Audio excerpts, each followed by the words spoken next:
Part 85. The Pentium Era, South to North. Author, Mei-Shi Niang. Chapter 841. After Ms. Lin returned to Taipei, she immediately sent her the shipping schedule. It was a week later. Counting from the day she left Hangzhou, the full schedule was counted as 10 days. After deducting the time required to transport it to the dock in advance, she was still overpaying. Zhang Chen and the others spent one day together. The production tasks in the factory continued, but the problem was immediately exposed. Neither Zhang Chen nor Zhao Zhigang had any experience in foreign trade. They did not know that the time to rush for goods cannot be calculated according to the usual time. You can produce in the workshop 10,000 pieces, but in reality you are far from able to achieve it. There are too many restrictions. The first thing that went wrong was the cutting room, which they had never thought of. They had been calculating whether the parking space could be made. They forgot that to make a parking space, they first needed to have cutting pieces and a cutting bed that could cut it out. They produce hundreds of styles in a season, but that is accumulated over several months. Now you have to make more than 200 styles in 8 days, and you have to leave at least one day for the printing and embroidery factory and parking space. It takes at least 1 day, so the cutting machine actually only has 5 days. In 5 days, more than 200 styles need to be cut. The cutting supervisor was dumbfounded when he got this number. It takes more than an hour to draw a several meter long paper plate. You can't miss a single piece of this. You can't say that you can skip a pocket and make it up later. The pieces of cloth have color differences. The pocket that was patched later was not made of the same piece of fabric as the previous one. As a result, the color difference was obvious after it was made. If this one pocket is not done right, the entire batch of clothing will become defective. After the pieces are cut on the cutting machine, the pieces will be numbered. The purpose of numbering is to put the pieces of the same piece of cloth into the hands of 1 or 2 people, so that the finished product can be guaranteed to be the same piece of cloth without color difference. After the paper print is finished, it needs to be reviewed. The cloth needs to be spread layer by layer on the cutting bed. The cloth is spread layer by layer manually by workers. The cloth is also very particular. Especially the fabrics for spring and summer clothes are relatively thin, and the cotton and linen fabrics it has a certain amount of elasticity and stretchability. If you pull it too tight, it may be too small when the pieces are cut out. Their large-scale fabrics need to be stretched for about 2 hours at a time, and then the paper plate is covered on the fabric, and the paper plate is fixed on the fabric with beating needles. The cutter starts cutting with electric scissors. One plate is cut, and there are 1 or 2,000 pieces. For clothes, it takes about 5 or 6 hours from the drawing board to the cutting by the cutter and the assistants coating and binding the pieces. Of course, because their workshop is large, they have 4 cutting beds, and all the work is done at the same time. One is drawing paper blocks, another is laying cloth, another one is already cutting, and the other cutting bed is auxiliary. The work was done on coating and bundling at the same time. After the cutter has finished cutting this board, the cloth on the next board has also been stretched out. When he goes to that cutting table to cut, the cloth is being laid out again on this one, and the paper version is being laid out one by one. Keep painting. That's it. Their whole cutting room was already very nervous when cutting 6 or 7 boards a day. Now it was equivalent to cutting more than 40 boards a day. How could the cutting room supervisor not be dumbfounded? Especially for those old models, there are only 30 or 40 pieces of each style, but the process is still a lot. The only thing that can be saved is that there are fewer layers of cloth and the time is shortened. But for the paper version and cutting, it's the same. The more plates there are, the smaller the quantity of each plate is, and it will soon be unable to keep up with the speed of the sewing workshop. You used to have 1 or 2,000 pieces per plate, which can be produced by 1 or 2 large groups, but now one plate has 30 or 40 pieces, which is only enough for 2 people. I made it, but the other people didn't cut it and just stared. The pieces cut on the cutting machine cannot be made immediately. They must be sent to the printing factory and embroidery factory first. It's the same for the printing factory. You have dozens of pieces, and they still have to print the plate, position the printing table, adjust the paste, and after printing a few times, they need to reposition it and put on another pattern. For them, it's the same. He had a terrible headache, but the monochrome ones were better. If he wanted to apply color, he would have to make several patterns for these dozens of pieces. Otherwise, Zhang Chen would be their biggest customer, and they would not take the job. The workshop here was pressed hard for cutting pieces, so Zhao Zhigang printed out the phone number of the flour factory, which made the owner of the printing factory helpless. He had to deliver dozens of pieces at once.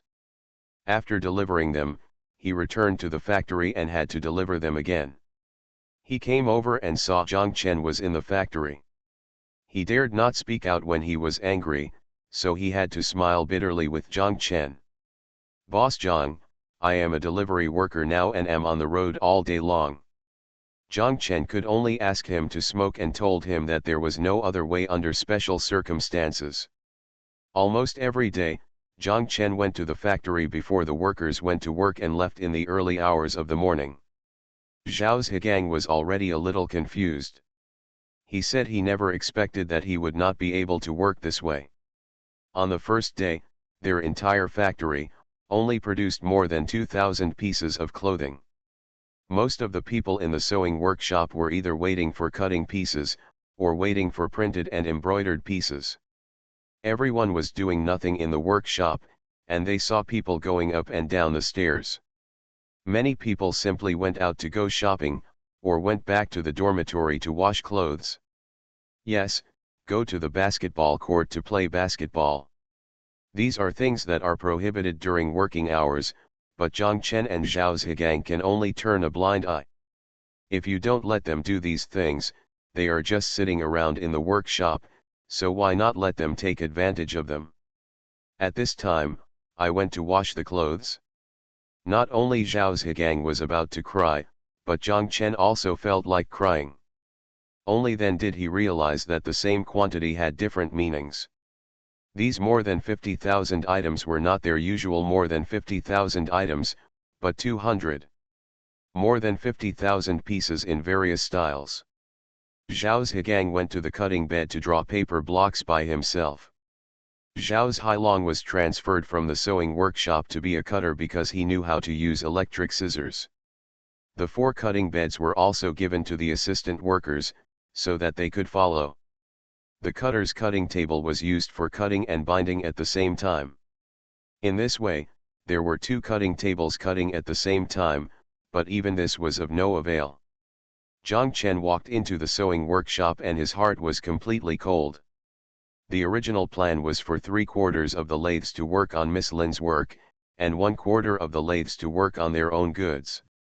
Now the cutting room can't even cut Miss Lin's work. Come out, let alone your own goods. Zhang Chen saw that in the workshop, 1/4 of the people were working, 3/4 of the machines were empty, and no one knew where they had gone. Even the 1/4 who were working intermittently. Many people are sleeping on the machines, and there is nothing they can do if the cut pieces do not arrive. When Zhang Chen walked over, a familiar old worker told him, "Mr. Zhang, the time I spend working on the machine is not as long as the time I spend sleeping." Zhang Chen could only smile bitterly. After dinner, Zhang Chen sat in the office alone in a daze. He knew in his heart that if this happened, not only would Miss Lin's goods not be able to be shipped out, but also the goods in his own specialty store would be delayed. It would be okay to delay today, but as long as the goods could not be delivered tomorrow, not only Zheng Huiyang and the distribution center, but also himself here, the phone will probably be ringing. Tan Shahen and He Hongmei are probably coming to the factory soon. The one they are escorting is not Zhao Zhigang. Even Zhang Chen himself will be detained. The 2 of them, especially Tan Shahen, would be rude if they scolded Zhang Chen. In 8 days, 1 day has been wasted, and Zhang Chen felt that he was helpless. "Boss Zhang." Someone called at the door, and Zhang Chen knew it was Zheng Huiyang without raising his head. Zhang Chen said come in, and Zheng Huiyang walked in. She put a piece of paper in front of Zhang Chen. Zhang Chen looked at it and saw the product names of 12 styles on the paper. Zhang Chen didn't know what she meant by giving this to him. He raised his head and looked at Zheng Huiyang and asked, "What's this?" Zheng Huiyang said, "This is what I calculated. We sell the best, and it is also the most replenished style in the stores below." Zhang Chen was very upset. He didn't know what use she had given this to him at this time. Now, he didn't bother to care about whether it was easy to sell or not. What he cared about was how to get Miss Lin's goods out.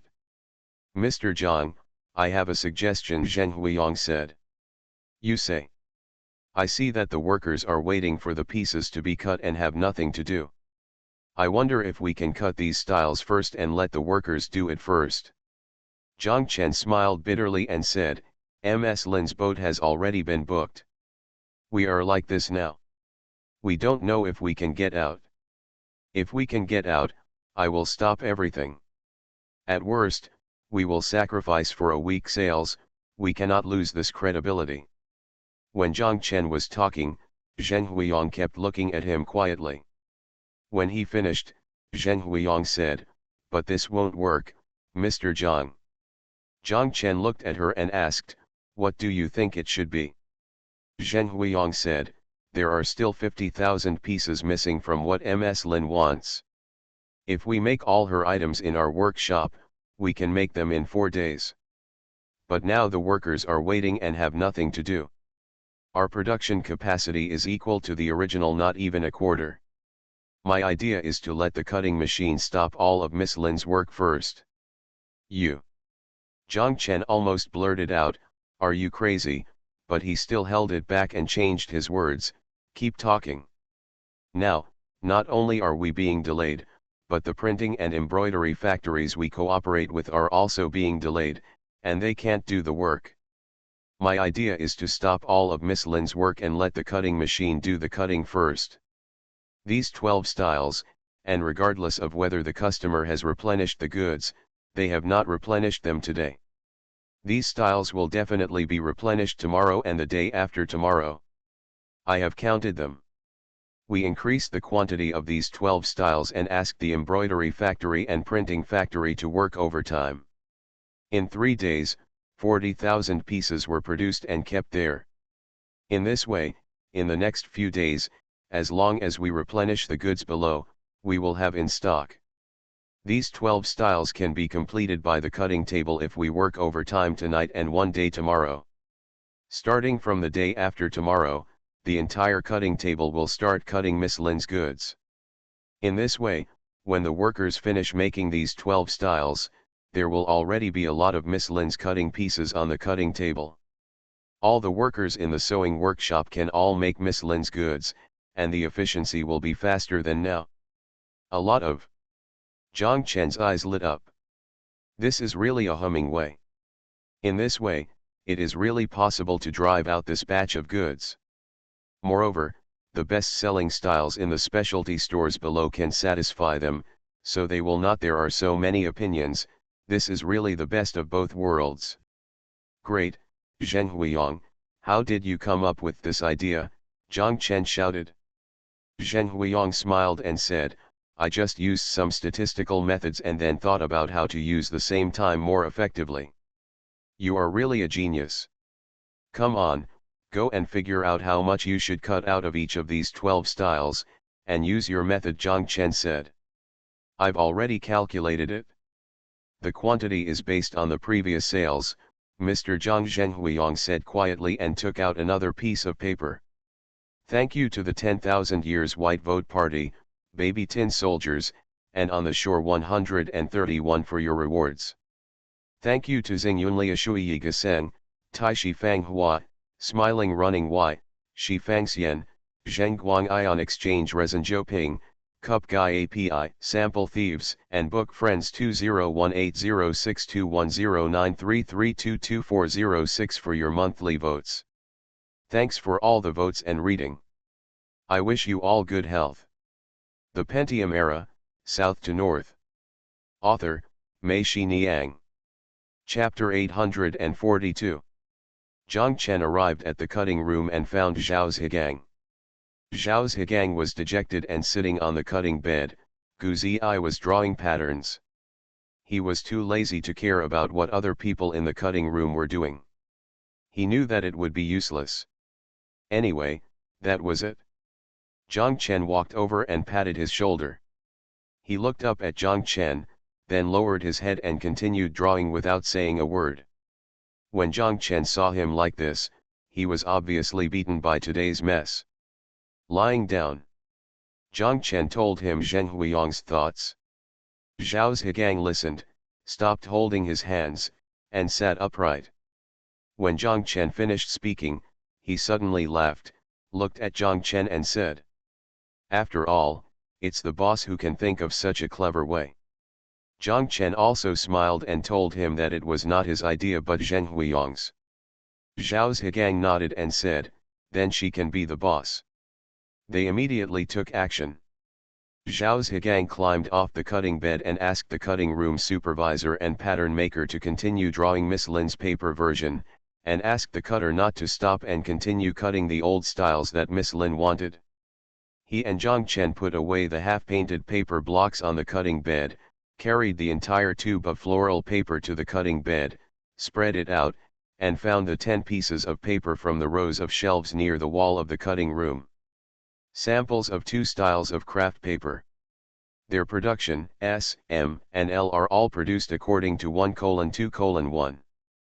On the paper plate, M has to draw one more piece, so that when cut out of one plate, it will be just right.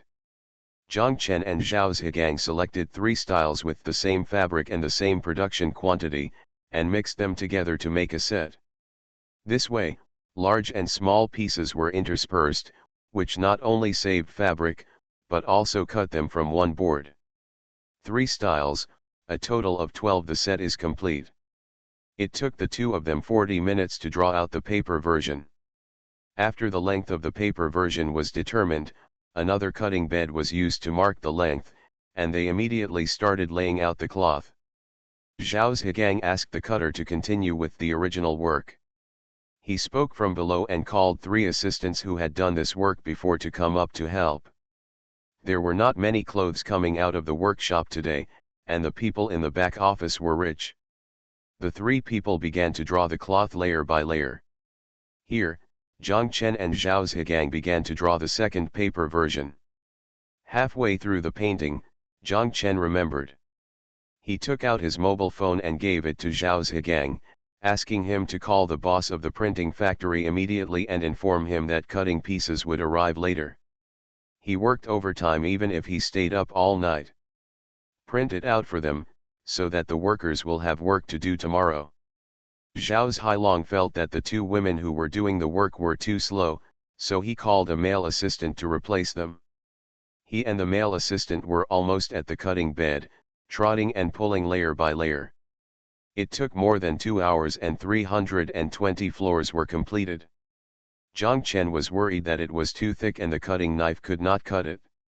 The head of the cutting room tried it and said it was okay. The linen material for spring and summer clothing is relatively thin. In addition, linen material is not as good as chemical fiber fabrics. When cutting chemical fiber fabrics, the temperature if it is too high, the cutting edge will melt, burn, and stick together. If it is too thick, it will be difficult for the electric scissors to move forward. Linen material does not have this problem. Although it is very thick, the electric scissors move very smoothly, especially when turning.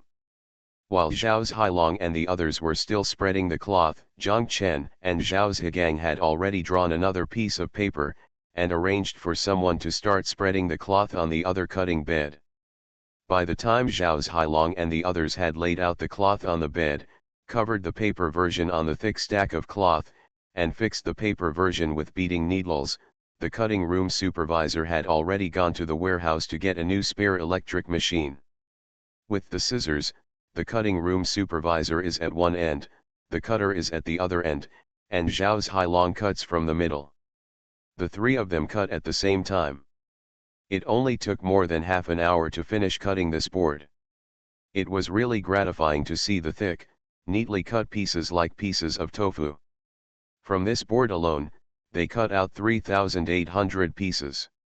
140 pieces of clothing. This was the highest number of items they had ever cut, and everyone couldn't help but get excited. After this board was cut, the cloth on the sideboard was almost finished. Zhao's Hailong and the others were immediately ready to cut there. On the fourth cutting bed, the third paper board had already begun to spread cloth. Zhang Chen and Zhao's Higang, even the fourth paper version has been drawn, and the fifth paper version is being drawn. The fifth paper version is a replica of the first one, but it is just a redrawing, which is simpler. When he finished drawing the first one, Zhang Chen used a pen and paper to trace a thumbnail of the paper version. This time you don't even need to type the layout, just follow the thumbnails, and the time will be faster. After Zhao's Hailong and the others finished cutting, the three people transferred from the back channel began to pull cloth on the cutting bed they had just finished. The assistant workers in the cutting room gave up the cutting bed, and they ran to the edge and squatted down, coating and bundling on the tiled floor. Now there are 3 cutting beds covered with cloth without interruption.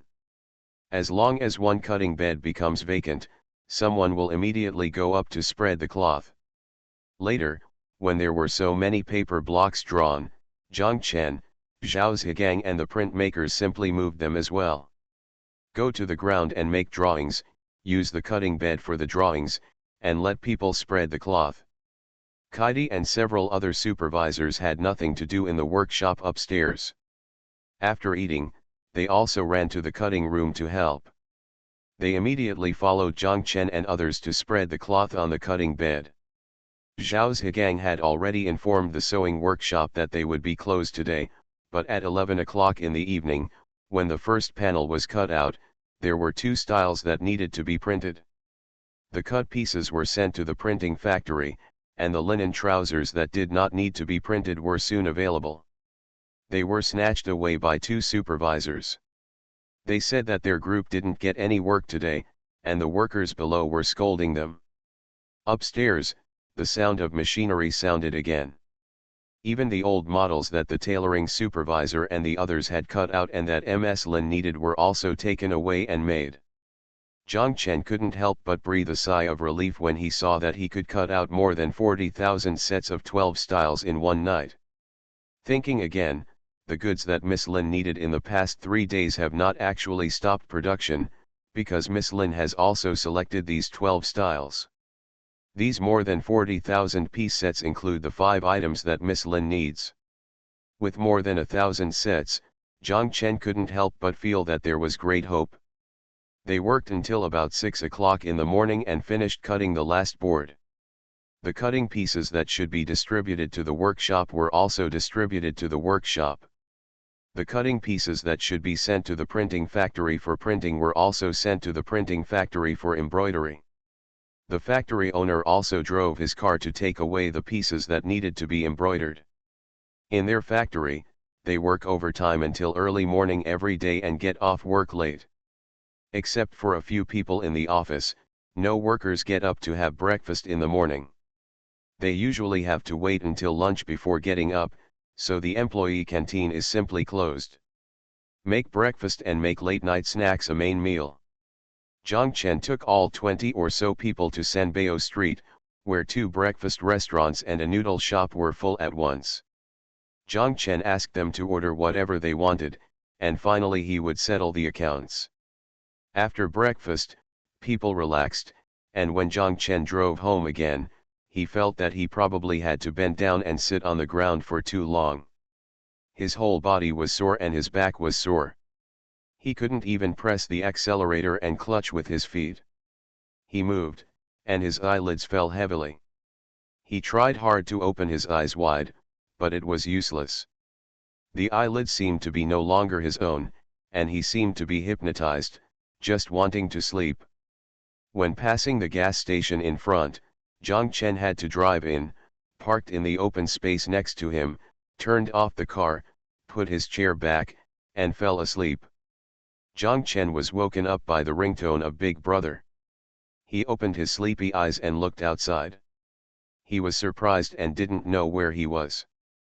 After getting used to it for a while, he remembered that he was sleeping at a gas station. On fire. He looked at his watch. It was past 9 o'clock. He had slept at the gas station for more than 2 hours, but he was still very sleepy. Zhang Chen took out the mobile phone, but the ringing stopped.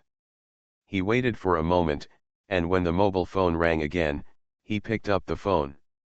Zhao Zhigang shouted on the phone, "Boss, it's over, the factory has a power outage." "What?" Zhang Chen suddenly woke up, stood up from his chair in shock, and hit his head hard on the roof of the car. He couldn't care less, he could only shout loudly. "What, Zhao Zhigang, you said there was a power outage in the factory. Lao Fu called me just now and told me there was a power outage. I got up and took a look. It's true, boss, there's a power outage in the factory. Is it just our factory or the entire 3 forts? I do not know either." "Okay, I'll be right over." Zhang Chen started the car and drove towards the factory. When passing by the door of the landlord's house, he saw the courtyard door open and the landlord was wiping his bicycle in the yard. Zhang Chen braked, stopped the car, got out of the car and asked the landlord, "Do you have electricity here?" The elder brother said no, it stopped working more than half an hour ago. "What happened?" Zhang Chen told him that my factory was rushing for goods and he was very anxious. As soon as the landlord heard this, he stood up and said to go to the brigade headquarters to see if it was the little Sith electrician who was doing something bad. Zhang Chen was shocked. It was really possible. Damn it, if the electrician in the village was causing trouble, he felt that when he saw him, he would punch him without saying a word. They arrived at the village committee. There was only the accountant in the village committee. When they saw Zhang Chen and the landlord, they stood up and asked Boss Zhang what happened. The landlord asked why there was a power outage in the village. The accountant scolded. "You poisonous head, have you fainted from old wine again? Ge Mao, don't go to Sanliting. Are you ignorant, confused, from eating every day? Yesterday, the loudspeaker broadcasted. There was a power outage in the village this morning. Why don't you know?" The landlord laughed and said, "Who can still listen to the radio? You have to run into my room and let me know. I'm so experienced in carrying out my business, I can't figure it out clearly," the accountant scolded. Zhang Chen quickly asked, "Why was there a power outage today?" The accountant told him that the Power Supply Bureau had arranged for Hanghai Road to come here, and today the wires on the poles above would be moved underground. "When will it stop?" Zhang Chen asked. The accountant said, "It'll be late, evening. The Power Supply Bureau had a power outage, so there was nothing anyone could do. Zhang Chen and the landlord had no choice but to go back. It seemed that most of the day was wasted again. Zhang Chen brought the landlord back home, and then he went to the factory. Zhao Zhigang was waiting anxiously in the office. Zhang Chen told him the situation. Zhao Zhigang kept walking around in the office, talking a lot. He muttered loudly, it's over, there wasn't enough time, and there was a power outage. Can you stop humming walking around? Are you humming exercising to generate electricity?" Zhang Chen scolded. Zhao Zhigang stopped, looked at Zhang Chen and asked, "Boss, what should I do now?" Zhang Chen sighed. He said there was no way. The workers got up at noon, so they could only let them continue to sleep in the afternoon, sleep a little longer, and work later at night. By the way, don't stop in the cutting room. If you can't cut, you can spread the cloth for 3 days. The bed is waiting for the electricity to come, and there is also a cutting bed. I know, the more prints you can make, the better. In the afternoon, I ask those who can make prints. Zhao Hailong and Kaidi will go over to help. Like us, in addition to the cutting bed, you can also draw on the floor, Zhao Zhigang said, and started again on the floor. Walking around the office. Zhang Chen nodded, and it seemed that this was all he could do.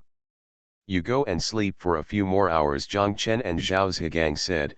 Also, as long as the sky doesn't fall, don't call me, I will be scared to death by you. If there's a power outage, doesn't it mean the sky is falling? Zhao Zhigang asked. Thanks to Smiling and Running Y, who ranked third from top to bottom for the reward. Thank you to Qian Dad, Bustling Farce, Dang Aiwu, Shi Fang Xian, Yuju, Cup Guy API, and V for your monthly votes. Thanks for all the votes and reading. I wish you all a happy life. You are listening to Novels at Bless Up channel. Wish you happiness and luck. Please subscribe to receive new novels. How do you feel about this novel? Please like and leave a comment. The Pentium Era, South to North.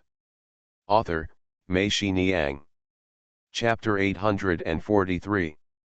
After the chaos of the first 2 days passed, the entire factory finally started to get back on track, which made Zhang Chen feel hopeful. Although the 40,000 pieces of clothing were delayed for half a day by the power outage, they could still be completed within the time expected by Zheng Huiyang. What comforted Zhang Chen and Zhao Zhigang the most was that through their own efforts in the tailoring in the previous 2 days, the speed of the tailoring was improved. They also came up, and there were no supervisors from the sewing workshop chasing after them to ask for goods. They went at their own pace, which made it smoother. After finishing a piece of paper, Zhang Chen and Zhao Zhigang went to Zhao Zhigang's office. The two decided to take a break and smoke a cigarette. They were really tired. After sitting down, Zhao Zhigang looked at Zhang Chen and smiled. Why are you laughing? Zhang Chen asked. Boss, how long has it been since you did this? Zhao Zhigang asked. Zhao Zhigang was bringing up old things again. When he and Kaidi were still running a tailor shop on Sanbeo Street, and Zhang Chen and the others were making clothes in their shop, Zhang Chen and Xiao Zhao were helping in their shop every day. Life, there is no day when I am not in such a hurry to rush for time. At that time, Xiao Zhao was still pregnant. Hearing Zhao Zhigang ask this, Zhang Chen felt very emotional.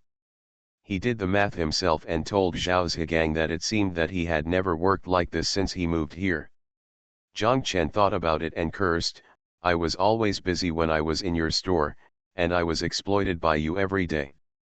Zhao Zhigang smiled and said, you brought him to your door for exploitation, right? You can't even drive him away.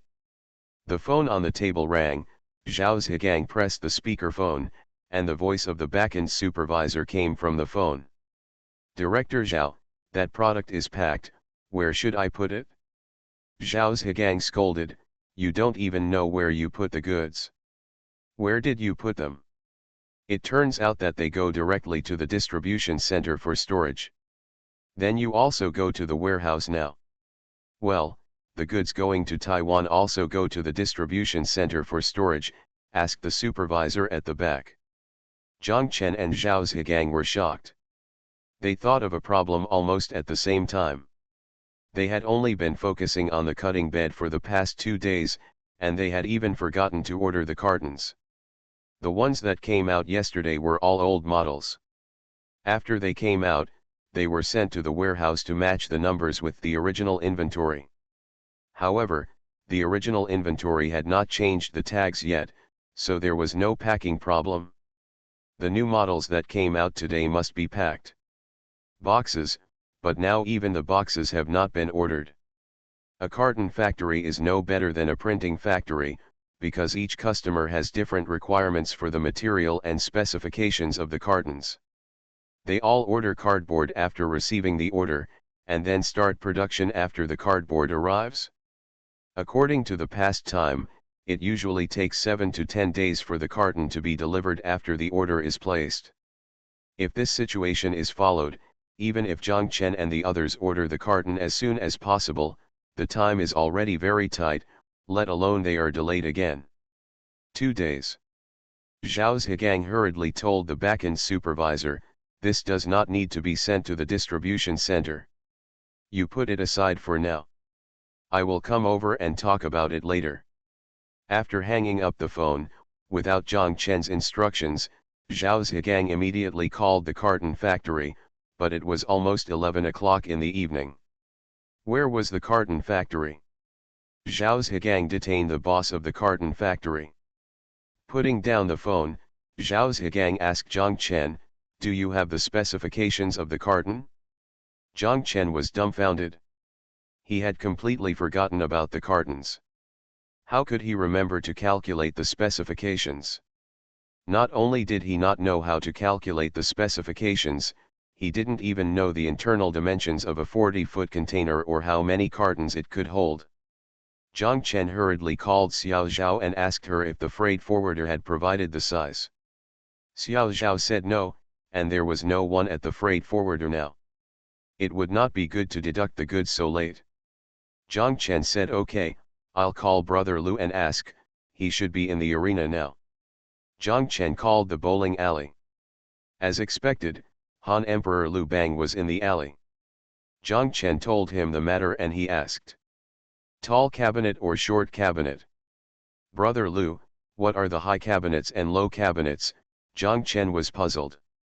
Lu Bang, the emperor of the Han dynasty, smiled and told him that there are two specifications for 40-foot containers, one is a normal container, and the other is a high container.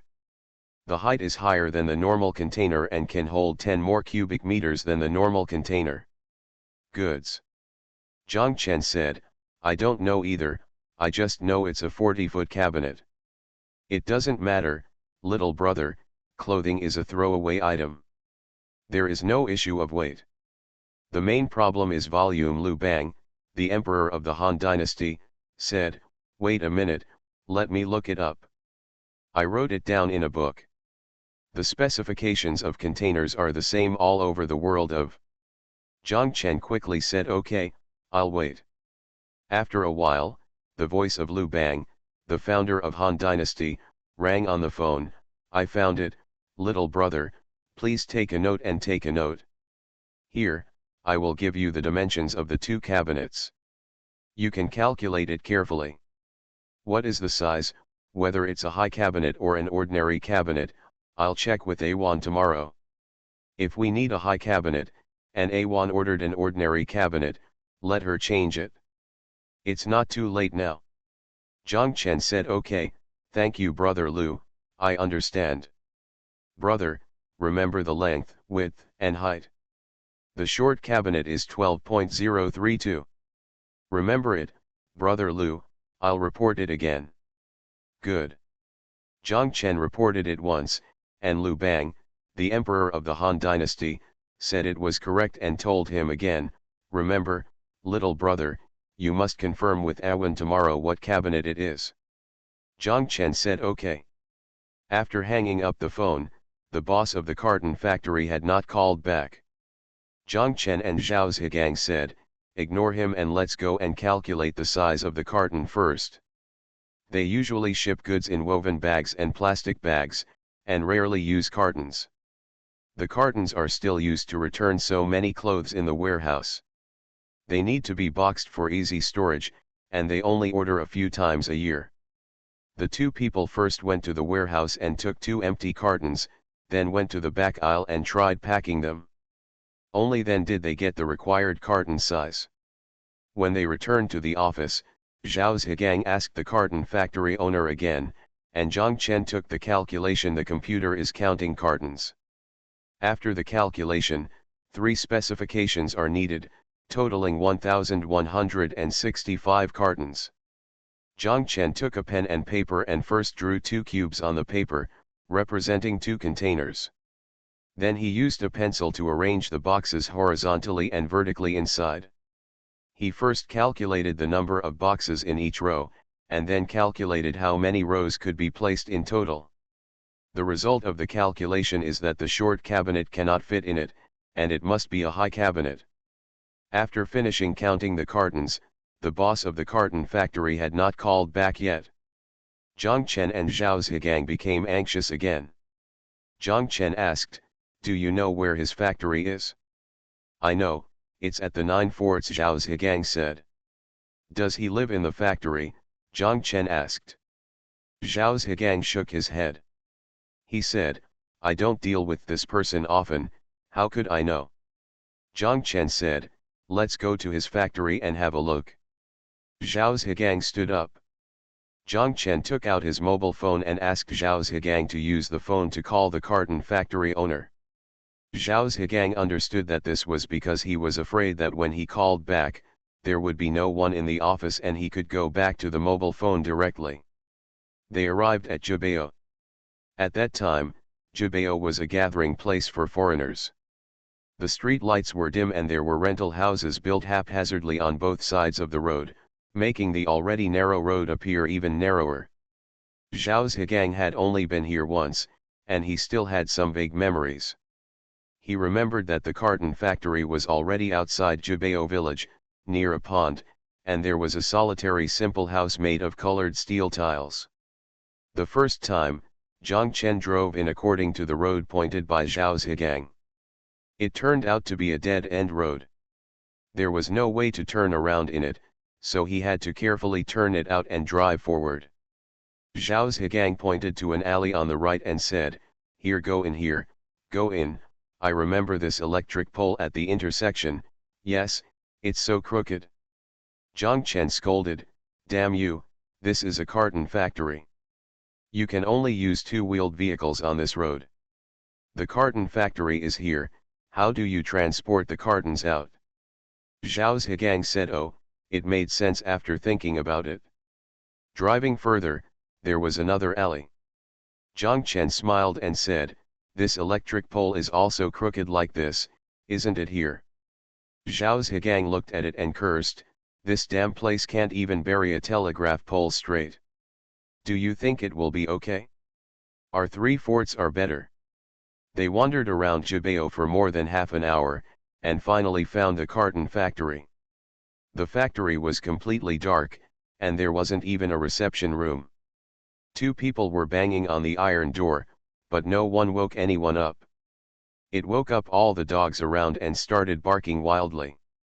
At around 9 o'clock the next morning, while Zhang Chen was still on his way to the factory, Zhao Zhigang called him and told him that the boss of the carton factory had arrived and was in his office. Zhang Chen said, "Yes, I will be there soon." Zhang Chen arrived at Zhao Zhigang's office. This was the first time the boss of the carton factory met Zhang Chen. As soon as he opened his mouth, he hurriedly explained that after 10 o'clock in the evening, those who detained him were all asking him to play mahjong, and his wife would not allow him to play mahjong at night. When he went out to answer the phone, he knew it was from here, but no matter how he explained, his wife refused to believe it. He said that which factory was still talking about carton business in the middle of the night. Zhang Chen smiled and said, "You are usually dishonest too many times, right?" The other party chuckled. Zhang Chen gave him the quantity, specifications, and labels of the cartons, and asked him how many days it would take to make them. 8 days, the other party said. 8 days. I don't know where my ship went for 8 days. Then 6 days, 6 days is okay. Zhang Chen shook his head. Then tell me how many days, boss Zhang. 4 days, I'll give you 4 days at most. This time, the other party shook his head and said no, it would definitely not work within 4 days. Even if I order the cardboard right now, it will take the day after tomorrow for the cardboard to arrive. I still have to do it. How can I make it in time? Where did your cardboard come from? Zhang Chen asked. Zindan. Well, let's wait and see how much time it takes. First, you can calculate how much this cardboard box costs. The other party took a calculator and calculated it and said, 38 yuan, 3 yuan apiece, boss Zhang. Zhao Zhigang immediately shouted, no, it's so expensive. I have so many carton factories coming here every day, and none of them would charge such a random price like you. This is an export carton, the other party said. Whatever can't be exported, just do it for our warehouse.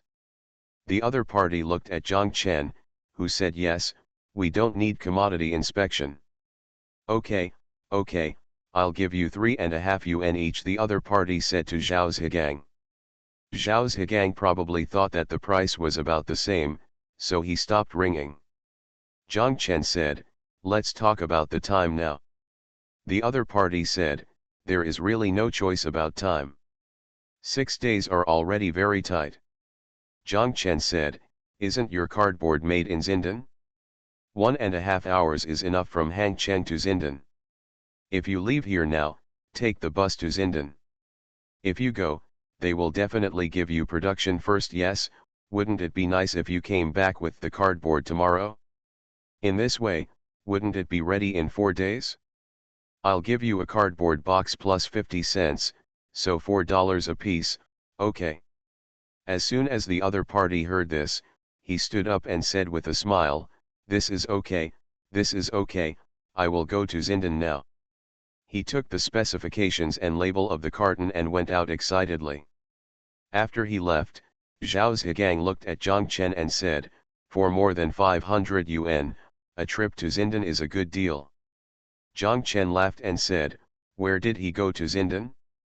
He went to his own factory to make arrangements. The biggest supplier of the carton factory is cardboard. If he can't even make cardboard, why would he open a carton factory? I don't believe it. You call his factory number in 15 minutes and see if he is in the factory. Zhao Zhigang was doubtful. After 15 minutes, he actually called the carton factory. The boss answered the phone. When the boss heard Zhao Zhigang's voice, he immediately said, I'll go back to the factory to pick up some clothes, and I'll go to Xinden right away. Thank you to the 1000 Years of White Vote Party and Daily Reader for your rewards. Thank you, Happy 0703, and Butien for your monthly votes. Thanks for all the votes and reading. Have a good evening everyone. The Pentium Era, South to North. Author, Mei Shi Niang. Chapter 844. The carton was finally delivered early in the morning on the day of shipment. Zhao Zhigang called Zhang Chen. Both Zhang Chen and Zhao Zhigang breathed a sigh of relief on the phone. Zhang Chen looked at his watch and saw that it was only about 7 o'clock. Shang Xiaozhao has not gotten up yet. Zhang Chen fell down and stretched out a hand. Xiaozhao leaned over and asked sleepily, has the carton arrived?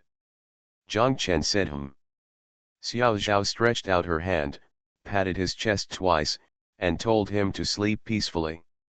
Zhang Chen thought to himself, yes, I can finally have a solid sleep. Once the cartons arrive, everything is ready, just waiting to be shipped. Miss Lin still needs more than 3,000 pieces of goods. With the current production capacity of the workshop, if the workers get up at noon today and work until the evening, they can easily complete it without any problems. What's more, today's tasks were arranged yesterday, and the requirement for each group was that they must be completed before 7 o'clock. The supervisors didn't even grunt, knowing in their hearts that 7 o'clock would not be completed. Tomorrow afternoon's ship and container truck will arrive at 7 o'clock in the evening. They will stay at the factory for 3 hours and set off around 10 o'clock. They will rush to the dock early the next morning. When Zhang Chen and Zhao Zhigang wake up tomorrow, Zhang Chen thinks of Han. The great ancestor Lu Bang said that day that the container should have passed the ship's side and his fob was over. All that was left was to wait for Miss Lin to remit the money, and then he would return the $50,000 to Lu Bang, the great ancestor of the Han dynasty. Today's task is very easy. The main task is to change the tags of the more than 8,000 pieces of inventory from last year. The cartons have arrived. The next step is to fill in the labels of each box. The ones piled in the warehouse have been packed in plastic bags. Just put the bags of clothes into the corresponding cartons and seal the boxes. Zhang Chen didn't get up until almost 11 o'clock at noon. For a week in a row, he didn't go home until 4 or 5 o'clock in the morning almost every day. Today he could finally breathe a sigh of relief. He didn't set the alarm clock before going to bed. Xiao Zhao also intended to do so. Let him sleep a little longer without calling him when he got up. It doesn't matter, the goods won't be shipped until 10 o'clock in the evening, so he can sleep until 2 or 3 o'clock in the afternoon and get up again. But Zhang Chen himself woke up before 11 o'clock. When he woke up and looked at his watch, he smiled bitterly and shook his head. What a shameful fate. You don't know how to sleep even if you are asked to sleep. He lay there and reviewed everything and confirmed that it was correct. The delivery could be done normally today, so don't worry. Although there was chaos in the past few days, this chaos was quickly reversed, and more energy was exerted than before. Whether it was the cutting room or the sewing workshop, they withstood the seemingly impossible. The mission becomes possible. Thinking of this, Zhang Chen felt a little happy and proud in his heart. This kind of pride is like a general watching his troops triumphant. Although after a hard battle, everyone is in ragged clothes and the military appearance is in bad shape, but what does it matter? In the end, the key thing is that we won, and victory is the best reward, proving that this is a team that can win the war. For a general, what could be happier than seeing such a team? Zhang Chen sat up on the bed, took the cigarette on the bedside table, held it in his mouth, and lit it. He really felt like this now, the feeling of a general. He saw everyone's faces in the factory. They were all tired, and when they saw him, the smiles on their faces were stiff and forced, but among the more than 1,000 people in the factory, no one complained. Not only the migrant workers, but also the local old workers in Hangzhou at the Kuning garment factory have no complaints. Even the working class who likes to complain and say weird things the most, Zhao Zhigang and Zhang Chen said, have behaved in a special way these days. Good. For these workers, where have they ever experienced such long and intense overtime work? But everyone stood up and it was not easy. Everyone understands the importance of this order to them. An order will allow them to open up the entire Taiwan market. This is also the first time that their clothing has gone overseas.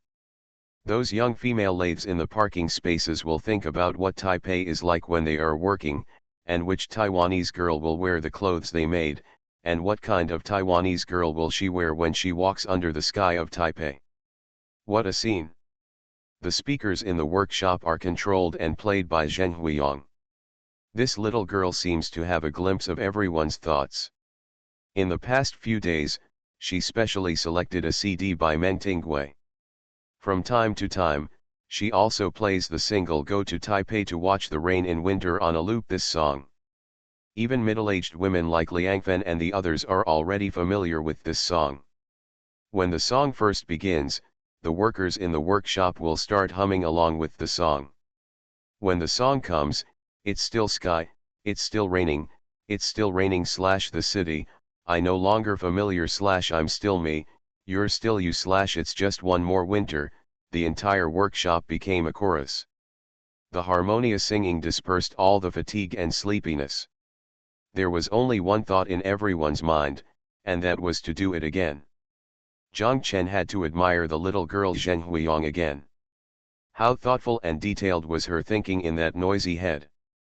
Every time after singing, everyone couldn't help but laugh, and then there was a brief silence and melancholy. Some people would wonder if they were wearing clothes made by me when they went to Taipei to watch the rain in winter. When you watch the rain, do you know who I am, which city in the mainland I am in, and where I come from? I also want to go to Taipei to watch the rain, but unfortunately Taipei is too far away. The clothes I made are luckier than me. It can travel across the ocean and watch the rain in Taipei, but I can't.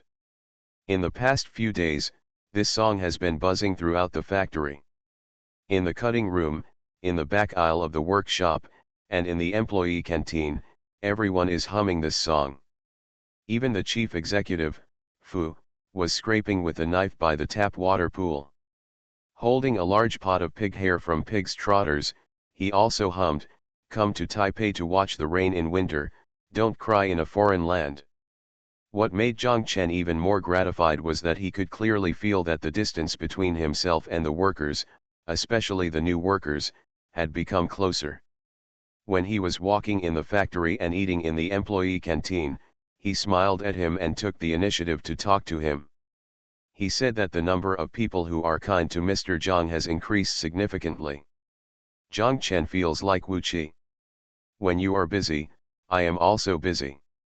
When you are rushing for goods, I am also rushing for goods. The workers could not see but hear Zhang Chen's busy work.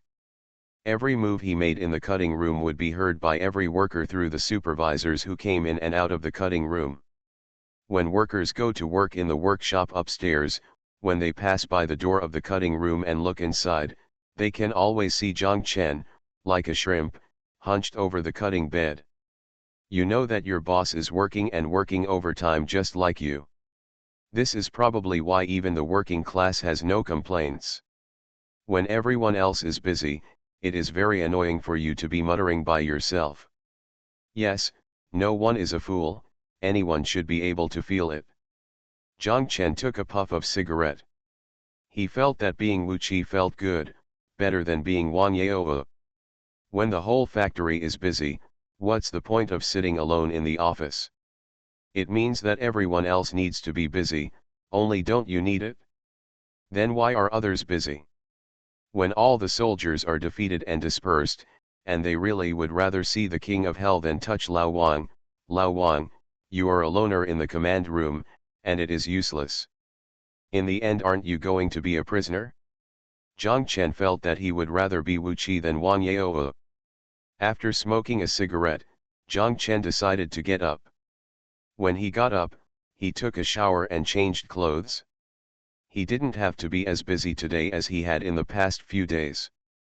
Zhang Chen and Zhao Zhigang also finished drawing the last piece of paper in the morning. Today, he no longer needs to hunch his back and lie on the cutting table to draw paper blocks. There is no need for him to wear such loose clothes.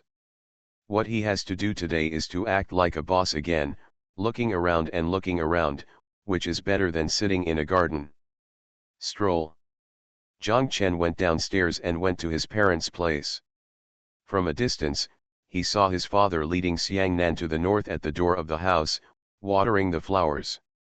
When the two children saw him, they both ran over, calling uncle to the south, and uncle to the north.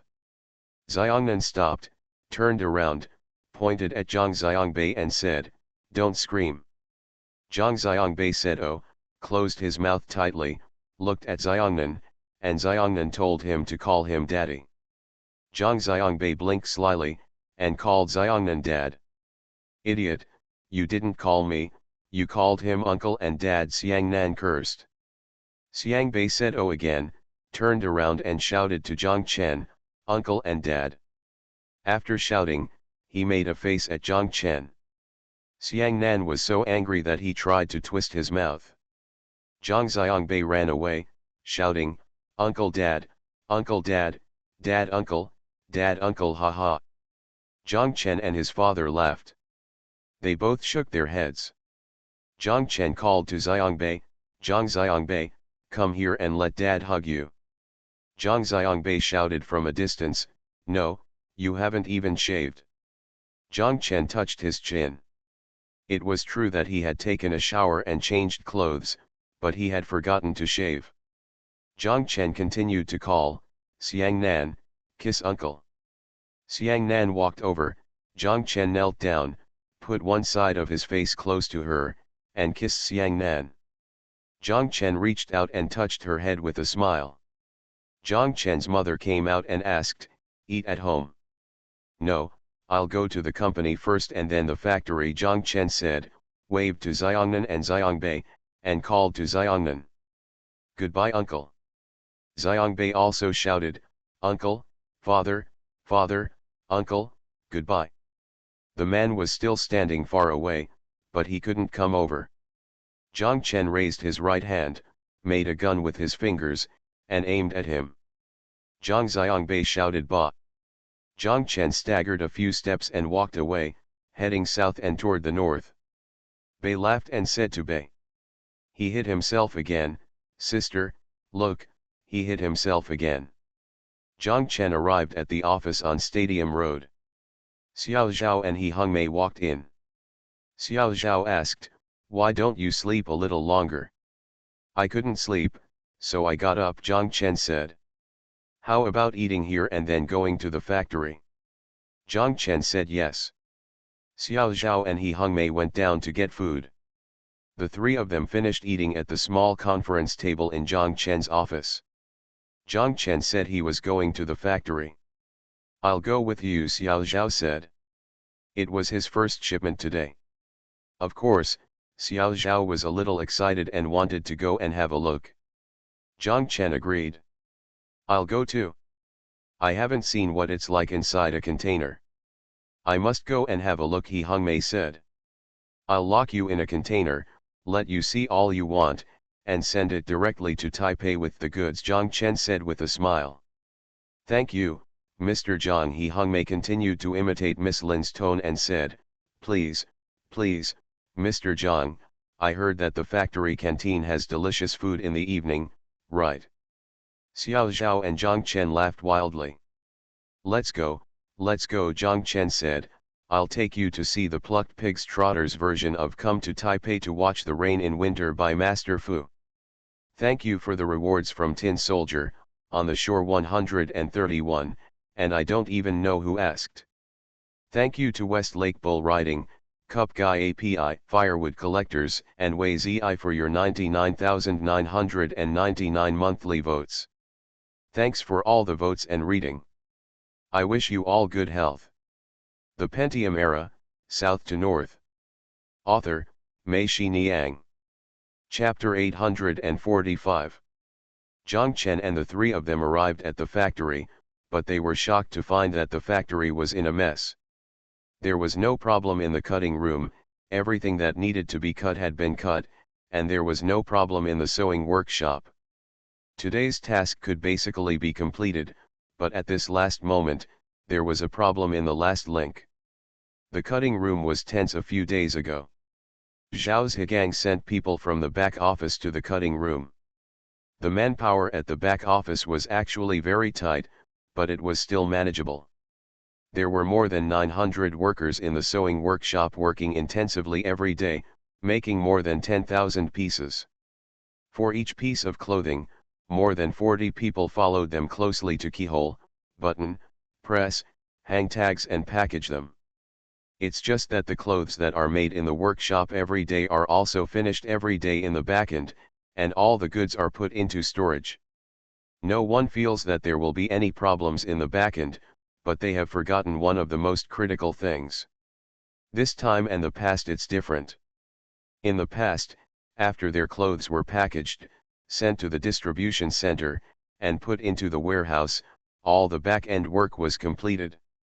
But this time, after they finished packaging and sent it to the warehouse, it was not completed. There was still the last packing work to be done. The bad thing is that there are no cartons. If there are cartons, after they finish packaging, they put every 50 pieces of 100 strips or 25 sets into the corresponding cartons. Once the box is sealed, all the work is done. This final packing process does not add much time. At most, I get off work half an hour late every day, and this work is done. But because there are no cartons, they can only wrap the finished products in large plastic bags and pile them neatly in the warehouse. More than 40,000 pieces of clothing are piled up into a small mountain. Even today, when they pack them together, the boxes are still there. There are 3 specifications. The box mark of each box must be filled in with a marker, and the style of the box and the clothing must be matched. The most annoying thing is their clothes. Many of them are still the same fabrics. They are piled up in piles. You don't know which is which. The clothes piled there are not coded. You have to put the outside of each bag. Open the sealed large plastic bag and look at the tag of the clothes inside to find out what style it is. At the beginning, the supervisor arranged for 3 people to do the packing work. She thought that it was just a matter of packing a box, and 3 people should be enough. They took a package from the hill-like pile of clothes, opened the plastic bag outside, checked the model number, sealed the plastic bag back, and then found the corresponding carton from the 3 sizes of cartons. Use a marker to fill in the corresponding content on the box label. Then seal the box. When sealing the box, the 2 horizontal and vertical sealing tapes must be of the same length, otherwise several boxes will be stacked together and it will be ugly.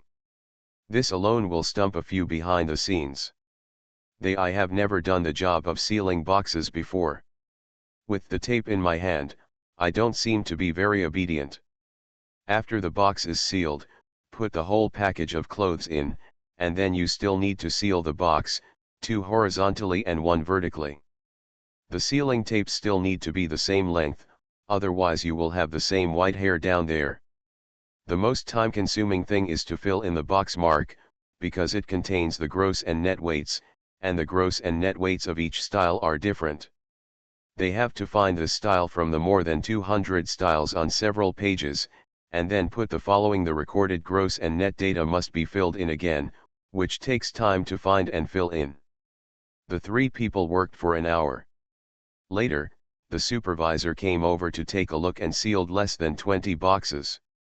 The supervisor thought that they were just trying to do foreign work and scolded them in anger. They were not convinced and asked the supervisor to try it himself. The supervisor: when I tried it myself, I found that the entire sealing process really took 4 or 5 minutes to complete, and I immediately realized the seriousness of the problem. Based on this calculation, even if all the people behind me came to do this work until 10 o'clock in the evening, they would not be able to pack all the more than 1,000 boxes, not to mention that I would not be able to spare a single person. The clothes in the workshop are still being shipped out. For these more than 3,000 sets, I have to finish packaging all the keyhole buttons, ironing and hanging tags, and I only have a few hours. What's even more serious is that there are still more than 8,000 pieces of old models that have not yet had their tags replaced. There are not many processes. Just cut them, hang them, and repackage them. But all the simple processes only need to be done more than 8,000 times. It is a very long process that requires you to raise your hands more than 8,000 times. In the end, you will not be able to raise your hands, right? Later, the supervisor called Zhao Zhigang. Zhao Zhigang ran over and took a look and was shocked. He also discovered a problem: why filling boxes of labels is slow, that is, the middle-aged and elderly women in rural areas who are doing the work are basically uneducated. There are so many English letters in the model number, and they can't even read, let alone speak and write. They traced the model number completely according to the list. There were many letters and they were traced wrongly. Zhao Zhigang immediately called Zheng Huiyang over and asked her people to come over to help. After Zheng Huiyang and the others came over, the speed of filling in the boxes and labels was faster, but other processes were still the same, including unpacking, finding styles, and finding gross and net weights. The order of filling, marking, sealing, packaging, cartooning, and sealing is a series of processes that cannot be reversed. Even for them, 2 minutes per box is considered very fast. After working for an hour and sweating profusely, they only sealed 30 boxes. If this happened, Zhao Zhigang would cry again. He must have 8 groups of people. It took 5 or 6 hours of continuous work to finish. Where could he find 8 groups of people? Zhao Zhigang asked Zheng Huiyang if there was any other way. Zheng Huiyang said yes, that is to simplify and professionalize all the processes. How to simplify and specialize? Zhao Zhigang asked. I can send someone here to fill in the boxes. He doesn't have to worry about anything. He just takes the form and fills in all the boxes. There are more than 1,000 boxes and it takes 2 or 3 hours to fill them out. Assign 2 or 3 people to do nothing else and just seal the boxes. In this way, you can seal hundreds of items in an hour. Then you only need to put the goods into the boxes, and then arrange for 2 or 3 people to seal the boxes, or wait for the few people in front. After sealing it, just seal the top below.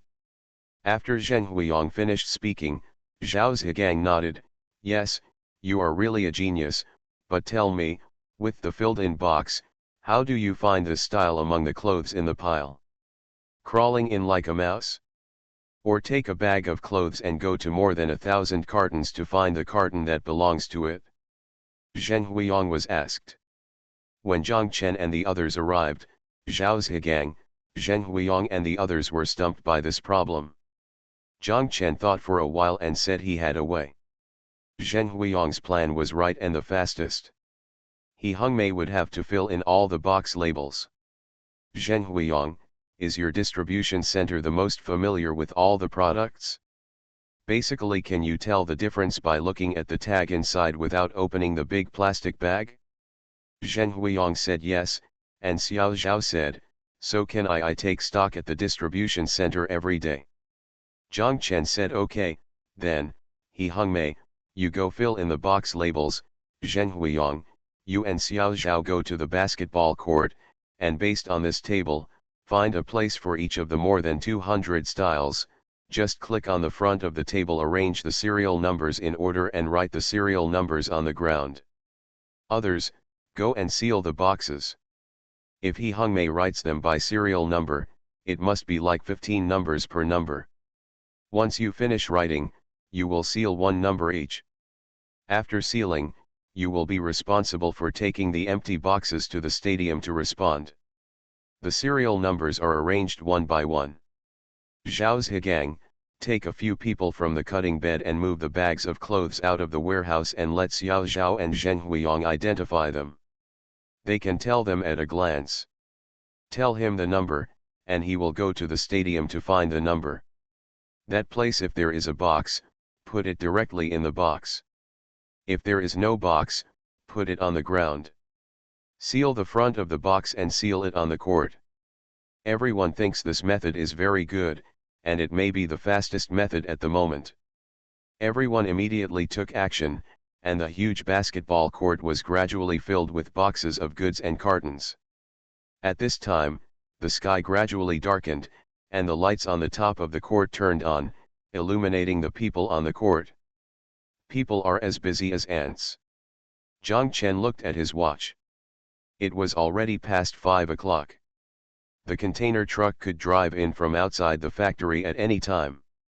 Zhang Chen found that the more than 8,000 old models had not been moved yet, and inside the factory, the workers upstairs were still rushing. In other departments, whether they are back-end or cutting room, their wealthy personnel are already busy on the court, and it is impossible to allocate more manpower. Zhang Chen made a call to the design center and asked Ji Ling, how many of you have not got off work yet? Ji Ling stretched her head and looked at it, and said to Zhang Chen, 11. You find the second-hand guy immediately, let him drive my car, and call a taxi. All of you, come to the factory immediately to help with the work, Zhang Chen said. He came in Xiao Zhao's car. The car was still parked on Stadium Road. Okay, Mr. Zhang, Xiao Sheng just delivered something here, Ji Ling said. Okay, then you just take Huo and Xiaosheng's car and come right away. Ji Ling said yes. 20 minutes later, Huo and Xiaosheng arrived. When the people in the car got off, Zhang Chen saw Zhao Jingjing coming with them. She heard that there was a rush for work in the factory and followed her. Zhang Chen say yes, thank you, we are short of people. Zhang Chen handed Ji Ling, Zhao Jingjing, and the others to the back-end supervisor and told her to quickly arrange for them to change the tags. The back-end supervisor was overjoyed and said she was worried about this. She quickly took a dozen designers to provide backup support. As soon as they left, the container truck also drove in from outside the factory gate. As soon as the container truck arrived, the atmosphere in the factory suddenly became tense. Everyone knew in their hearts that there was not much time left for them. The container truck stopped in front of the office building. The driver stretched his head and saw the basketball court in front. He was relieved that he could turn around later. He parked the car and jumped out of the car. Zhao Zhigang walked towards him. The two greeted him, and Zhang Chen heard him say, "You are a forced-raised person. It's hard to find this place." Zhang Chen was happy when he heard this. He quickly called the second person and told him, "Go and see if this container truck driver is one of your fellow countrymen. Your task today is to accompany him and take him to the canteen. I want to just ask the chef to fry whatever you want to eat, and fry a few more. If you want to drink whatever you want, just drink it with him and let him cook it for me. You're a forced driver, why do you want to deal with him?" The idiot was puzzled. "I'm probably going to be very nervous today. If you can help us by a few hours in the end, it might be him, do you understand?" The second-rate guy understood and hurriedly walked towards the driver and Zhao Zhigang. The three of them stood and chatted for a while. Zhang Chen saw the second-rate guy put his arm around the driver's shoulders and walk towards the canteen. As he walked, he raised the OK sign to Zhang Chen. Gesture. "Thank you for reading the book every day and ranking third from top to bottom for the reward. Thank you V for your monthly ticket. Thanks for all the votes and reading. I wish you all a happy life. You are listening to Novels at Bless Up channel. Wish you happiness and luck. Please subscribe to receive new novels. How do you feel about this novel? Please like and leave a comment." The Pentium Era, South to North. Author, Mei Xiniang. Chapter 846. Zhang Chen walked to the basketball court. Most of the cartons here had been sealed. Zhang Chen looked at the time. It was already past 8 o'clock. The workshop upstairs was still working, and the back roads were still busy. Many boxes here could not be sealed. All because the quantity is not complete yet. He Hungmei has finished writing all the box labels and is helping to seal the boxes. After writing the box labels, the bottoms of the boxes are almost finished and they are moved to the basketball court one by one. The bags of clothes originally packed in the warehouse were all moved out and put into boxes. Several people in the tailoring room were sealing the packed boxes. Xiao Zhao and Zheng Huiyang had already begun to subtract. Every time a box was sealed, they became excited. They told Zhang Chen that there were only more than 300 boxes left, and they should be able to do it before 10 o'clock. Zhang Chen smiled bitterly in his heart. With more than 300 boxes, this subtraction is meaningless as long as it is not reduced to zero. In the back passage, I sorted out a box of clothes, wrapped them in big plastic bags, carried them out, or put them into the boxes here. At the beginning, the bags came out very quickly, but later on, they became slower and slower. Xiao Zhao and Zheng Huiyang couldn't help but become worried. Xiao Zhao went in to look outside, and told Zhang Chen that he still didn't come down from upstairs. Zhang Chen asked Zhao Zhigang to go upstairs and keep an eye on them.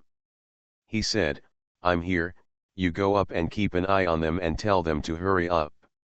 Before Zhao Zhigang went up, Kaidi ran down. She and Zhang Chen asked Zhao Zhigang if they could relax a little. Several new workers started crying when they reworked. One of them was lying on the machine. "Why? I won't return it either, otherwise the goods won't come out." Zhang Chen and Zhao Zhigang shook their heads together. Zhao Zhigang said, "I'll go up and if it doesn't work, let the old workers help with the rework. They are right. The more this time, the more stringent it is. Otherwise, what is the use of sending out this product?" Zhang Chen nodded, and he felt very relieved that Zhao Zhigang had such an idea. Zhao Zhigang went upstairs. Zhang Chen looked at his watch.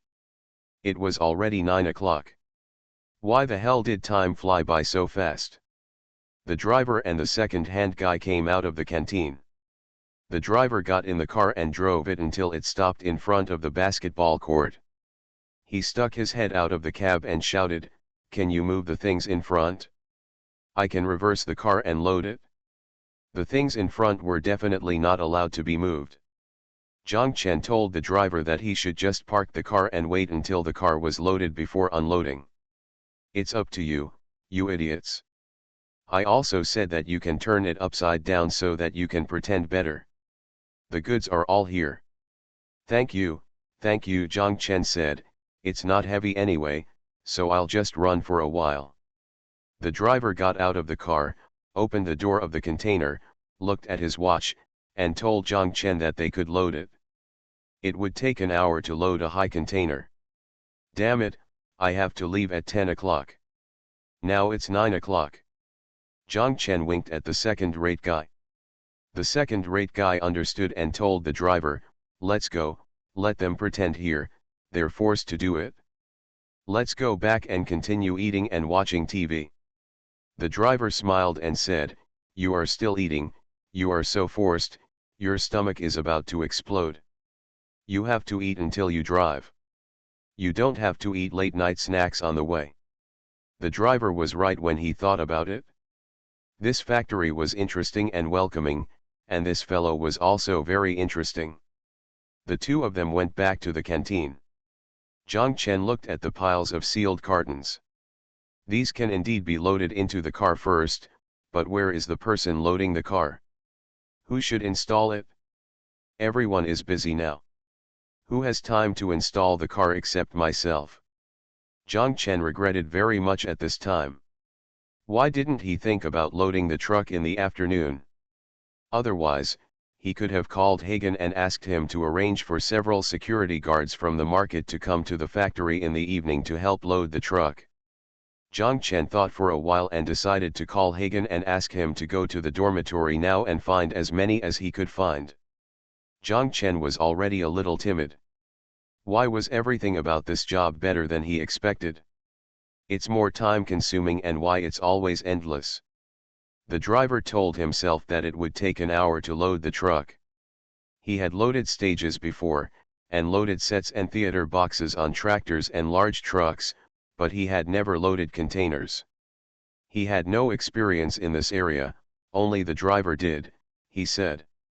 It takes an hour and you can't go wrong. If you don't call now, it will be too late. Zhang Chen took out his mobile phone and was about to make a call when he saw several beams of light flashing at the gate. A car drove in. There were 3 cars in total. The first one was Lu Ligan, the second one was Lao Tan, and the third one was Lu Ligan. 3 cars, haha, it turned out to be Lao Wan. Several cars stopped, and Lu Ligan, Lao Tan, and Han Jiaozi Lu Bang got out of the cars. Lao Wan also brought 6 or 7 people from the original maintenance team. When Lu Bang, the emperor of the Han dynasty, saw Zhang Chen, he smiled and said, haha, little brother, is there no one to load the cars? I think there are not many men in your factory.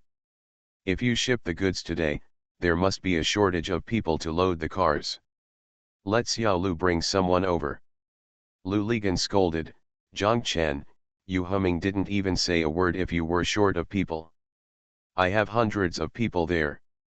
Zhang Chen smiled bitterly and said, how about a group fight among hundreds of people? Damn, my head has been buzzing all day.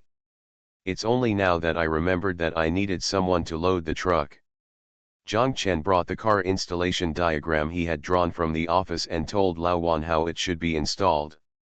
Lao Wan understood and immediately started to install it with others. Lu Bang, the emperor of the Han dynasty, told them that each layer must be tightly packed. Lao Wan and the others were pretending here, and the speed of shipment from the back channel over there was also getting faster. It seemed that Zhao Zhigang had done something good, and Zhang Chen felt that he could finally breathe a sigh of relief. Seeing that it was almost 10 o'clock and the goods had not yet been shipped out, Zhang Chen became nervous again. Lu Bang, the emperor of the Han dynasty, stood next to him, looked at his watch, and told him to find a way to hold the driver back. It should be fine for the boat to arrive at the dock before 7 o'clock in the morning tomorrow afternoon. The driver should drive faster on the road and give him $5. An hour is enough. We can still make it in time if we set off here before 2 o'clock in the morning. However, if the agreed time has passed, the driver can drive back empty. Zhang Chen, Lu Bang, and Lao Tan, the founder of the Han Dynasty, said, "It's okay, the driver is a fellow driver, so I let the driver drag him." "Where?" Lu Ligan asked. Zhang Chen said it was in the cafeteria. "I'll go too," Lu Ligan said and walked to the cafeteria. At around 11 o'clock, all the goods were finally ready, but there was a problem with loading the truck. Half of the boxes in the last row were exposed and could not be loaded. No matter how hard Lao Wan and the others pushed in, they couldn't move it. Zhang Chen was surprised. He said, "According to my calculation, there is still more than 20 centimeters. Lu Bang, the emperor of the Han Dynasty, shook his head and said, 20 centimeters is not enough. This paper box will bulge when squeezed up, down, left, and right. With such a long length, there must be a gap of 20 centimeters among a dozen or 20 rows of boxes. Not enough." A group of people stood outside the container and looked at it. There was still a gap of more than 30 centimeters, but it couldn't fit even one box. If the height of each carton was made a little higher, it might be enough, but there is no way now. According to Zhang Chen's diagram, the layers inside are arranged vertically. Lao Wan arranged the last layer horizontally, which can be squeezed in, but this way, there will be 5 more boxes, which cannot be accommodated. Lao Wan and Zhang Chen asked, should they take them out and install them again? Lu Bang, the emperor of the Han Dynasty, quickly stopped them and told them that it was useless. It would still be the same if you tried to install it again. I saw it when you installed it earlier. It was already very tight. Installing it again would only be a waste of time. The workers had already gone downstairs for supper. The driver suddenly realized that it was almost 12 o'clock and he couldn't leave any longer. No matter how Urquio and Lu Ligan tried to persuade him, the driver said no, I have to leave. If I don't walk and get stuck in traffic, that's it.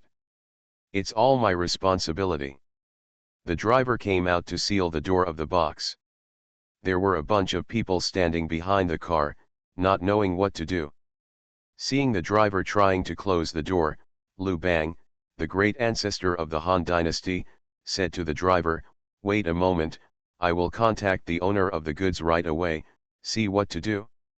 When Lu Bang, the emperor of the Han Dynasty, wanted to call Lin Shuwen, he realized that Zhang Chen's phone number in his factory did not have international long-distance service at all, and neither did Zhang Chen's eldest brother.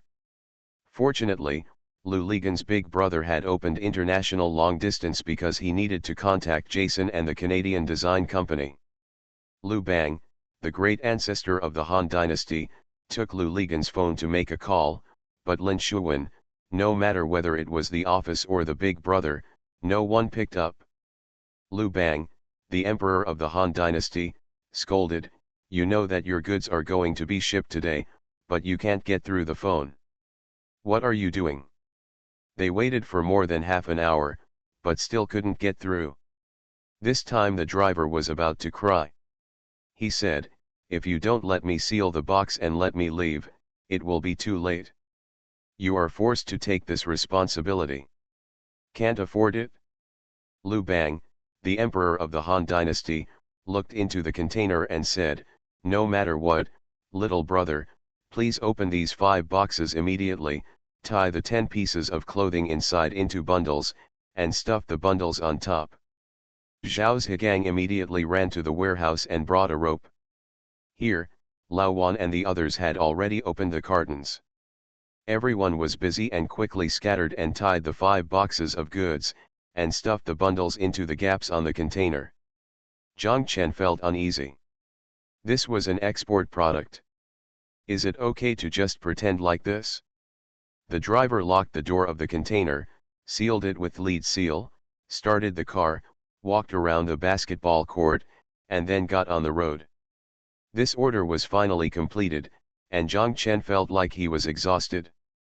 Lao Wan and the maintenance team members finished their supper in the cafeteria and left. Han Emperor Lu Bang, Lao Tan, Lu Ligan, Xiao Zhao and He Hongmei were all in Zhang Chen's office. Han Emperor Lu Bang smiled and asked Zhang Chen, How does it feel to rush the goods? Zhang Chen said that it felt like time passed very slowly. These 8 days felt like a year had passed, and so many things happened every day. But I feel that time flies very fast, and I feel like I can do everything in time, but when it comes to doing something, there is not enough time. I originally expected that it would be done in the workshop at 6 o'clock, but it ended up being done at 11 o'clock. If you hadn't come here, I really don't know who to find to install this car. He Hungmei shouted, now you know how cute we domestic general agents are. If there is no goods today, we will ship it tomorrow. If the goods are tight tomorrow, then we will ship less, right? It's so easy to fool us. Okay, thank you, Zhang Chen quickly handed over. Lu Bang, the emperor of the Han dynasty, smiled and said, little brother, this is your first time too. By the second time, you will have experience and know how to arrange everything ahead. Zhang Chen nodded. Come on, no matter what, starting from tonight, half an acre field has entered the Taiwan market. Just for this one, I want to celebrate. Come on, go to the Omi seafood stall to eat seafood, Lu Ligan shouted. They were about to go out when Zhang Chen's eldest brother rang loudly. Zhang Chen picked up the phone. It was Lin Shuwen. Lin Shuwen said on the phone. Mr. Zhang, I'm sorry, I know it's very late, but I still want to know if my goods have been shipped. Lu Bang, the emperor of the Han dynasty, took the big brother over and cursed, Awen, do you still know that you have goods to ship today?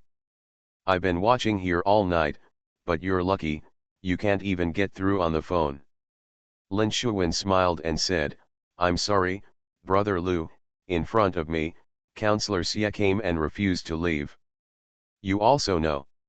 Lu Bang, the emperor of the Han dynasty, seemed to understand and didn't say anything more. He told Lin Shuwen about the 5 boxes of goods. Lin Shuwen said, I understand, brother Lu, it's okay. I will go to Kaohsiung Pier to pick up the goods myself and let them be careful. Zhang Chen breathed a sigh of relief, and then felt that this order had really been completed. Thank you for your monthly votes from Smiling and Running Y, Cheng Shanming, Bronze, 1890-798-3117, Book Friends 1610250923284009, and Book Friends 2019010420175818. Thanks for all the votes and reading. Have a good evening everyone. The Pentium Era, South to North. Author, Mei Shi Niang. Chapter 847. After Lin Shuwen's goods were shipped, Zhang Chen counted the time every day. Looking at the shallow strait on the map, Zhang Chen would think that if it was only a little way from Ningbo to Taipei, he should have arrived by now. What kind of idiot would let the ship go to Hong Kong first, go around that far, and then go to Taiwan? Isn't this a fool's errand? Zhang Chen did not post the map of East China with 5 stars on it in his office. He thought it would be too ostentatious. Instead, he posted it in the design center, in front of his design desk. Sometimes in the office, he told himself that he would go to the design center to work for a while, but in fact he went there not to work, but to sit in front of the design table and look at this map of East China. The map filled with 5 stars made him feel excited. He felt a sense of satisfaction, but also a little uneasy. This uneasiness was because he felt that the star above Taiwan was still uncertain and had not yet taken root. Whether it will become a shooting star or not, he doesn't know yet. Zhang Chen went to the factory. Zheng Huiyang saw him and said to him, Mr. Zhang, there is a very interesting person. Zhang Chen asked, who is it? It's from a company called China Yellow Pages, Zheng Huiyang said. The one who makes the telephone directory. No. China Yellow Pages, isn't it a phone number? It's a big thick book. I even bought it. By the way, our company's phone number is listed on it. I think I paid 800 yuan. Zheng Huiyang smiled and said, no, This Chinese Yellow Pages is for the internet. It can put our company on the internet. This person seems to know a lot and is very good at talking. Zhang Chen was surprised. Didn't you say that Hangzhou still doesn't have access to the internet? Yes. Then he can come. He can't get in either. Zhang Chen was even more surprised. He can't even connect to the internet. How can he connect our company to the internet? Zheng Huiyang laughed and said, so, I think this person is very interesting, so I asked him to find you. Zhang Chen said yes, and he was about to leave the distribution center. He walked to the door and then walked back. He asked Zheng Huiyang, what do you think our company can do if it is put on the internet? We don't do foreign trade. Zheng Huiyang thought for a while and said, I don't know either, but aren't we already engaged in foreign trade? Zhang Chen smiled and said, that's right, that's right. Zhang Chen went back to his office. When he passed Zhao Zhigang's office, he walked in and asked Zhao Zhigang, Zhao Zhigang, do you think it is good or bad to do foreign trade? If it is like this, it is good. If it is not like this, it is bad, Zhao Zhigang said. What's the meaning? The way we are now, it seems, we are not doing foreign trade. Others are doing foreign trade. Customers take samples, and you produce according to the samples. That is not good at all, and there is no initiative at all.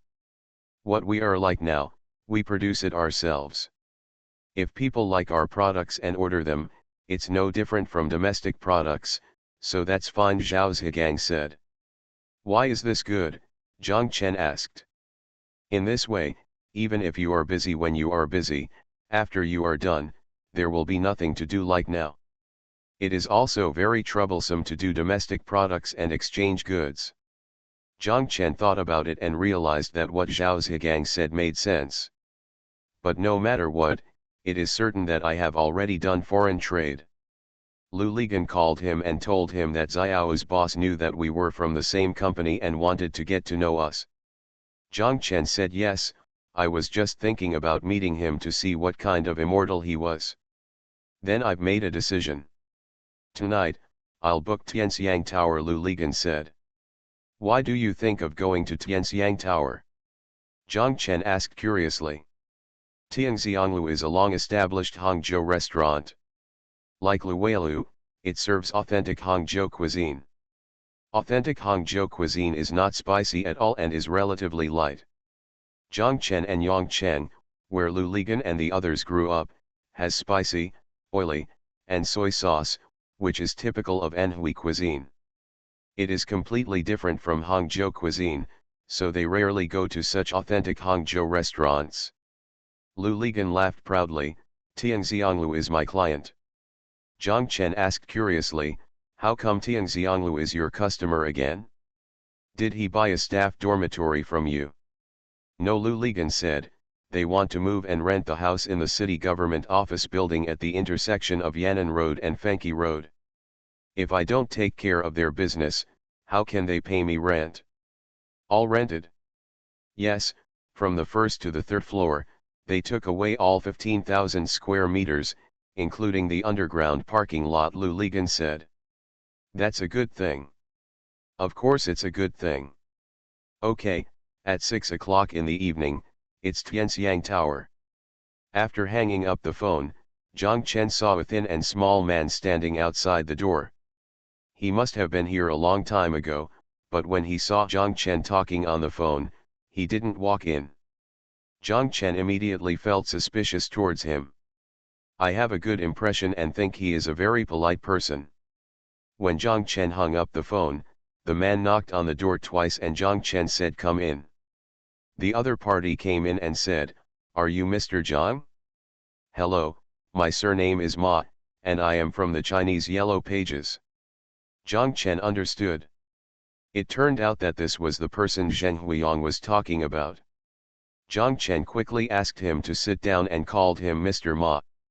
The other party said, there are only 3 people in our company, not Mr. Ma. You can't compare with Mr. Zhang. Mr. Zhang, please call me Teacher Ma. I'm in Hangzhou. I worked as a teacher in a normal college. Zhang Chen said, okay, I heard our Xiao Zheng say, Teacher Ma, do you work on the internet? Teacher Ma is right. Our China Yellow Pages is to display Chinese companies on the internet so that customers around the world can find you and make it easy to do business in the world. I don't quite understand what the internet is. Teacher Ma, can you tell me? Zhang Chen asked. Has Mr. Zhang ever driven on the highway? Teacher Ma asked. Zhang Chen shook his head, I want to drive, but there is no place to drive. That Mr. Zhang knows about highways, right? I know this. I've seen it in movies. The future society is already in 1995. In a few years, it will enter the 21st century. The 21st century will definitely be an information society. Information will bring wealth and opportunities, and the internet is an information highway, and whoever walks on this road first will run faster and go farther than others. Teacher Ma, can you access the internet? Teacher Ma shook his head, but many developed countries abroad can already do it. When I came to the United States at the beginning of this year, I was shocked to see the speed of their internet development. The internet in Europe is also developing at a very fast speed. Fast, this is definitely a trend for our country. Teacher Ma, I take the liberty to ask, is it okay? Okay, Mr. Zhang, please tell me. I heard from Xiao Zheng that you mainly bring Chinese companies to the internet. Yes, we will make your company's homepage on the internet so that people all over the world can search for your company through computers. That's why I'm surprised. We don't have access to the internet yet, so what's the use of putting the company online? Teacher Ma laughed, Mr. Zhang, the purpose of putting your business online is to let customers see you, not for you to see yourself. When we do business now, we are all looking at developed countries, right? Now it is precisely the more developed countries, the more developed the internet is, and the more likely people there are to find you, such as the United States, the United Kingdom, France, Germany, etc. Zhang Chen understood. He looked at Teacher Ma and nodded. Teacher Ma asked, Mr. Zhang's business is so big. Do you have any overseas customers now? We just developed one, from Taiwan, Zhang Chen said. How did it develop? Introduced by a friend. Then do you want to expand your customers to New York, Paris, and London? If your business is on the internet, you don't need friends to introduce you. Customers in these places will find you by themselves. How to find it? Zhang Chen was curious. He directly entered China, that is, you can see it with the word China. Now on the internet, under this word, there is a blank. When I was in the United States at the beginning of the year, I could not find anything, but now I can search for several. Everyone is our customer. So magical. Teacher Ma smiled, pointed to the pen and paper on the table, and asked Zhang Chen, is it okay? Zhang Chen said yes. He took the paper and pen and wrote a string of words in English. He told Zhang Chen that this is the English name of your company. He wrote a few more words and told Zhang Chen that this was half an acre of land.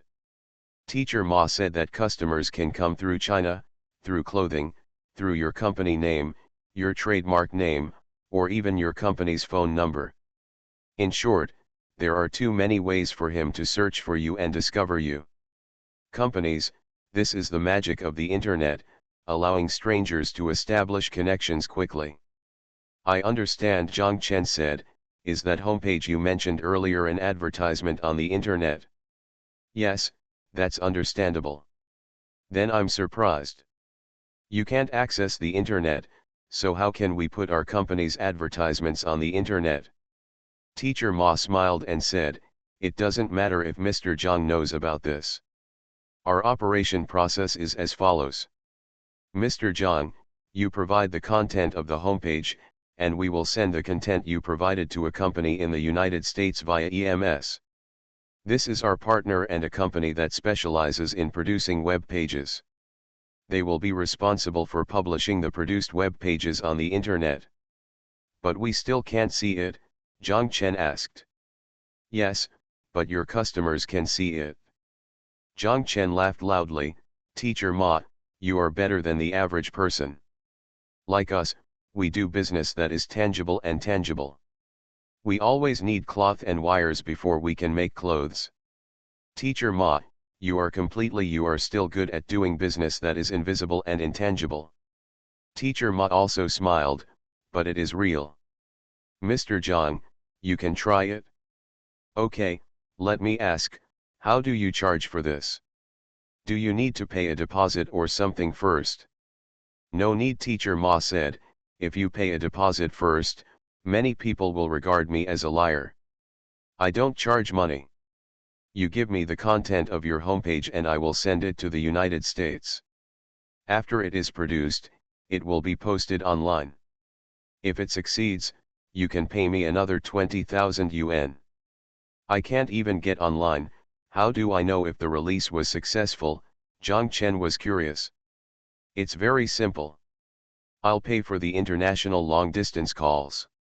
You call any of your friends in the United States or Europe and ask them to search.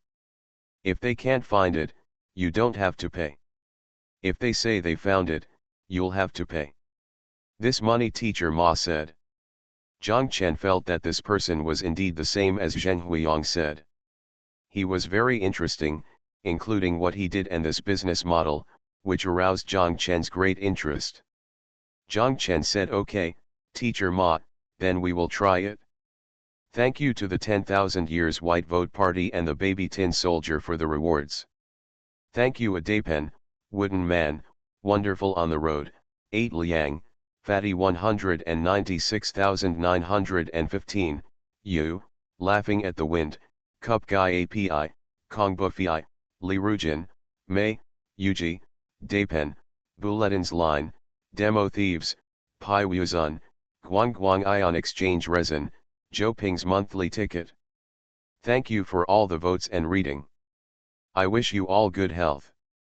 The Pentium Era, South to North. Author, Mei Niang. Chapter 848. Zhang Chen and Lu Ligan arrived at Tianxiang Tower almost at the same time. Today, because they are Xiao Wu's boss and wanted to get to know them, the two of them didn't take anyone with them or call them. Otherwise, you wouldn't know if the other party minded, which would be rude.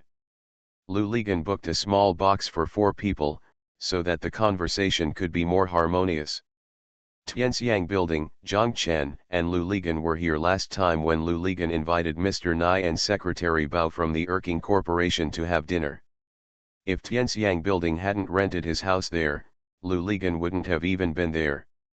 I don't even come here very often. The two people sat down in the box. Xiao Wu and his boss had not arrived yet. The boss of Tianxianglu knew that Lu Ligan was in the box, so he came first. The boss was introduced to them by Director Zhou from the Agency Affairs Bureau. They saw it. Lu Ligan was particularly enthusiastic. The three of them sat and chatted until Xiao Wu and his boss arrived. When the boss of Tianxianglu saw their guests arriving, he nodded to Xiao Wu and the others and left in a sensible manner. Xiao Wu's boss's surname is Wang, and his first name is Wang Chao. Chao is actually a rare word, but as soon as Mr. Wang mentioned Chao Gai, Lu Ligan and Zhang Chen knew it. When they were in elementary school, they criticized Song Jiang and admired Chao Gai. Let all primary school students in the country know the great hero Chao Gai and the character Chao. Wang Chao is very short, even shorter than Xiao Wu, but his skin is dark and he is also very strong, even a little reckless. This does not match the image of Zhang Chen and Lu Ligan as a university teacher. It doesn't even go well with the rumors of being stingy. Such a person should drink a lot of wine and eat a lot of meat, and be open-minded by nature. The 4 of them sat down. When Wang Chao spoke, his voice and intonation did not match his appearance. When he spoke, he was slow and polite. He often used some written language, and every word seemed to be used very accurately. but it makes people feel a little strange and a little strange. For example, when he introduces himself, he will not say that my surname is Wang and my name is Wang Chao, but that my surname is Wang, and my single name is Chao, which means Chao Gai from Chao Gai on Shui Boliang Mountain. Wang Chao was more than 10 years older than Zhang Chen and Lu Ligan. He had been an educated youth, but he was really bored when he was an educated youth. He said that living in a dormitory converted from a bullpen in a brigade was said to be a vast world with great potential, but in fact it was a waste of time. People are regarded as plague gods, and everyone in the village is afraid of educated youths. It is the educated youths who do the stealing and molesting, and they do nothing all day long. Like our rural areas, there is originally less land and more people, and there is not enough land to plant crops. When we go there, we will only compete with others for food rations, and they will not welcome them. So in the beginning, there was a gap between the educated youth and the locals. At the beginning, there were many educated youths. People in a commune were basically concentrated in one educated youth spot, and the villagers had nothing to do with the educated youths. Later, through various relationships, everyone got sick, and of course they were all pretending to be sick. In the whole educated youth area, there were only 3 of them who had no power and no connections in their families. Life was basically difficult. I just hide in the house every day and don't go anywhere. Whenever I go, I get looked down upon by others. Why go out? I was bored all day, with nothing to do and nothing to read. The 3 of them only had one Xinhua dictionary, and they didn't know who left it behind when they left. They started to memorize the Xinhua dictionary and competed with each other to see who could memorize it more and faster. Don't underestimate the Xinhua dictionary. It was only after we memorized it that we realized that there were so many Chinese characters and we didn't know them. It turns out there are so many words for. If you don't believe it, just open the Xinhua dictionary and take a look. I guarantee that 8 or 9 times out of 10, you will find words you don't recognize on the page you see. Every word is not a word. Behind each word is a basket of knowledge, including astronomy and geography, all-encompassing. Memorizing the Xinhua dictionary makes us feel like we have become encyclopedia-like people. As a result, in the year when universities resumed the college entrance examination, the 3 of us were all admitted to universities, and they were all good universities. I was at Zhejiang University, there was also Nanjing University, and Tsinghua University. The one from Tsinghua University has now gone to Stanford. The locals were still simple and honest, and they did not make things difficult for us like what was written in novels and TV shows. In addition to hoping that we would leave quickly, they were also quite shocked. Unexpectedly, 3 college students suddenly appeared in this dilapidated cowshed, taking the local college entrance examination students. The top 3 were all taken away. In ancient times, it was a matter of erecting an archway to show merit. It can be said that the 3 of us caused a sensation in the local area, haha. When I went back to that place last year, I found that the dilapidated house we lived in had not been demolished. Do you know why? The common people refused to allow it to be demolished, and the place was filled with incense. Every year, parents brought their children who were about to take the college entrance examination to worship. People from several surrounding counties would go there. The strange thing is that the 3 of us who memorized the Xinhua dictionary all studied science in college. Of course, the key to science is not the word reason, and all the principles are in every word. If there is no word, what is reasonable can become irrational, and what is reasonable can be difficult to implement. This kind of reason cannot get out of your brain. What can get out of your brain cannot always be conveyed through words. Therefore, this Xinhua dictionary is the most basic and most solid knowledge among all knowledge. If you learn a thorough Xinhua dictionary, everything you see will become simpler, and the world will become transparent in front of you. Wang Chao spoke of the Xinhua dictionary so miraculously, how could Zhang Chen and Lu Ligan know? They have never memorized the Xinhua dictionary and have not even read it properly. They didn't bring the Xinhua dictionary, so they didn't know if this dictionary would appear in their site. Even if they appear, they probably don't have that long life. They have been torn off one by one, made into paper bullets, and shot out one by one with their homemade pistols made of iron wire and cowhide bands. They then talked about real estate. Wang Chao and Lu Ligan were both engaged in real estate, so of course they would talk. Wang Chao's project in Qiwen had also started construction, but the sales were the same as Lu Ligan's splendid Xiangting. Very ideal. The first crop of leeks has been harvested by Mr. Lu, Wang Chao said with a smile. He said that he came up with the idea of getting into real estate after seeing the sales of Lu Ligan's splendid home. However, he did not expect that the demand for real estate in Hangzhou was so small. It is no wonder, Wang Chao said, although the central government said the housing system needs to be reformed, but all units with good returns are still working hard to build houses. Look at Qiwen and how many houses have been built around my project this year. As long as the work unit is still building houses and allocating them, no one will buy a house, because it is very simple. If you buy a house, it will become your disadvantage when it comes to allocating houses. You are not in a tight housing situation. Many people are opposed to one-size-fits-all policies, but this policy still needs to be one-size-fits-all.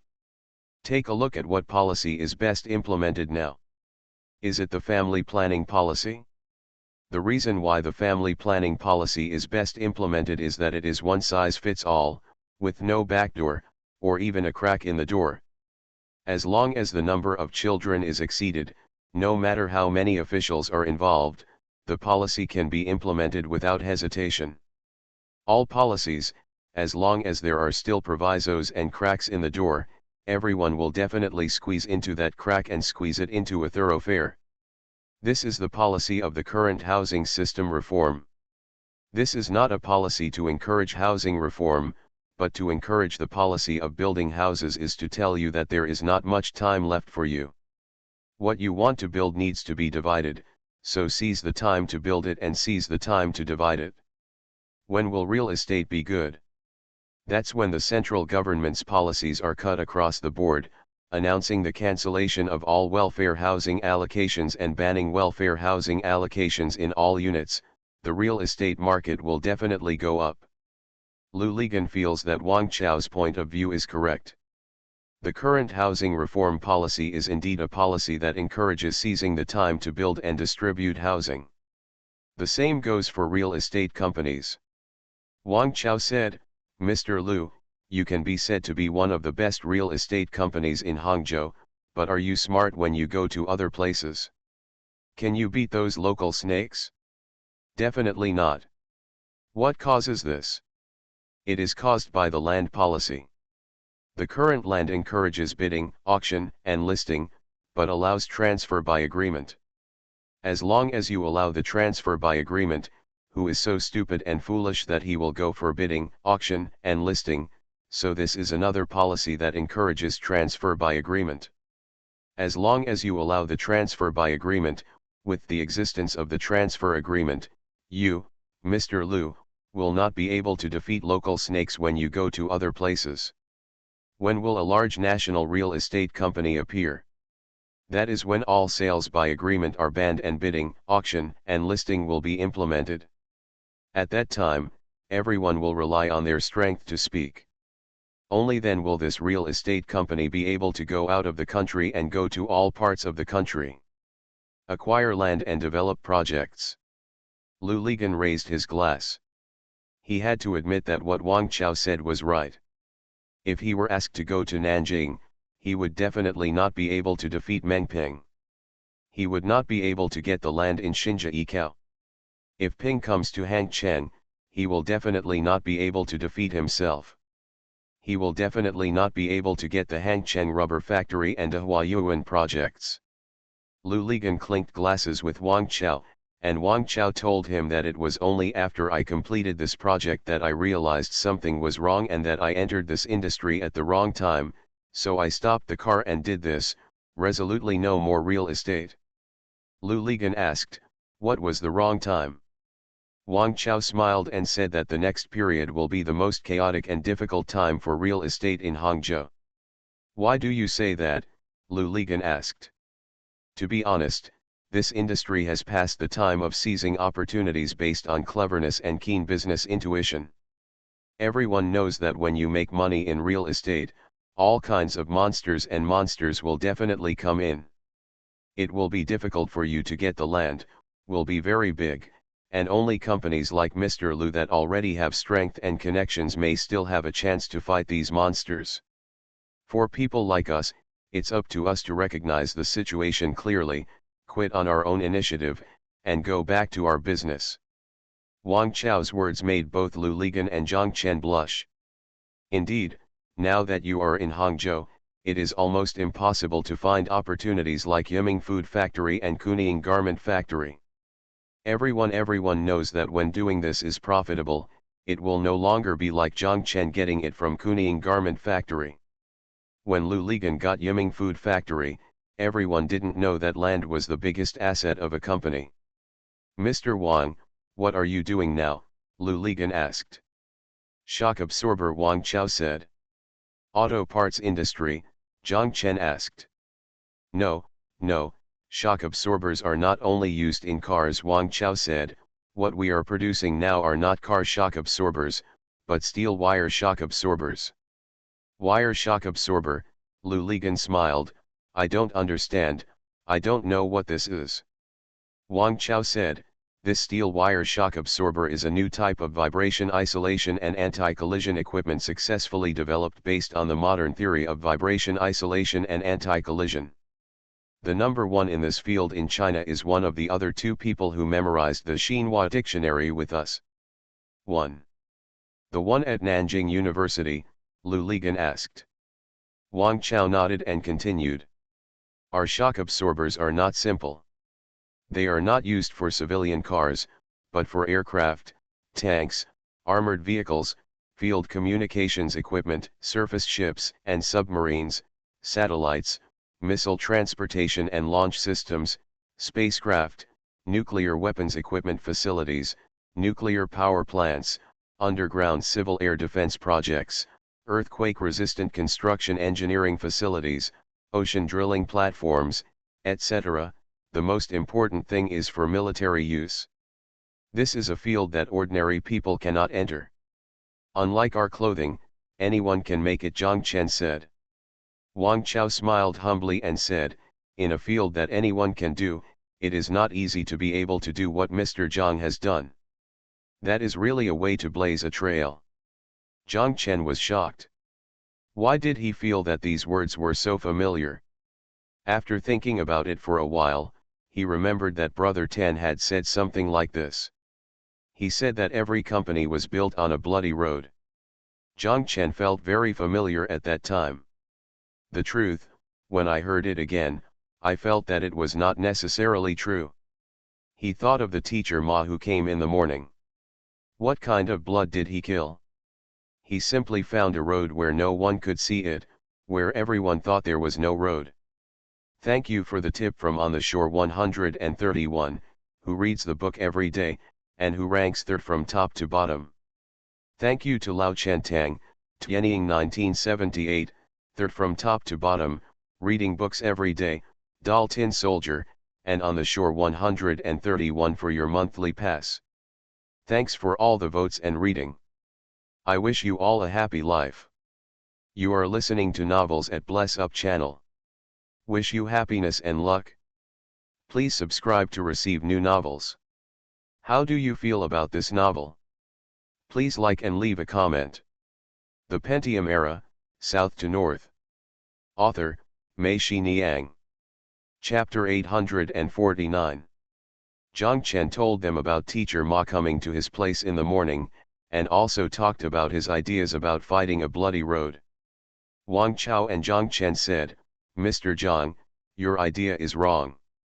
The person you are talking about just discovered a road that others have not discovered, so he seems to have no competitors, but if this road is taken, if there are more people, the competition will still be fierce, and you will still have to fight your way out.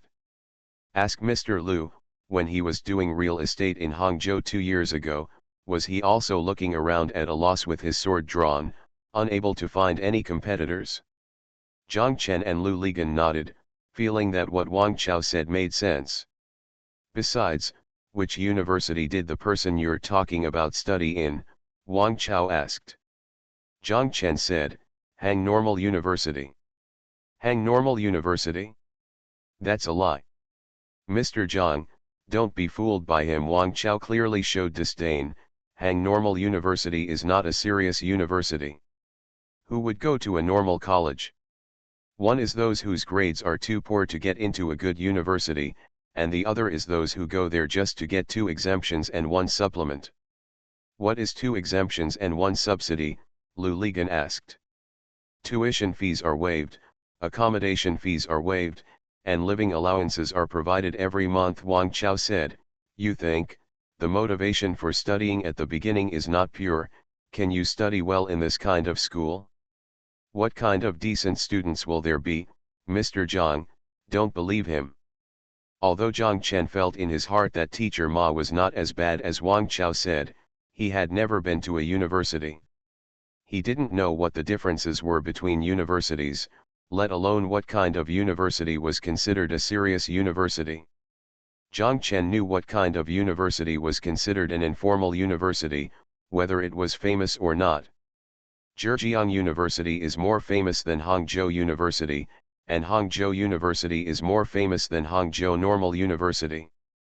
This is certain. As for the other things, he has no way to comment. The 4 of them had a very happy meal. Zhang Chen and Lu Ligan felt that it was very interesting to have dinner with Wang Chao and listen to him talk. His words were very sharp and he could always hit the nail on the head from different angles and solve problems.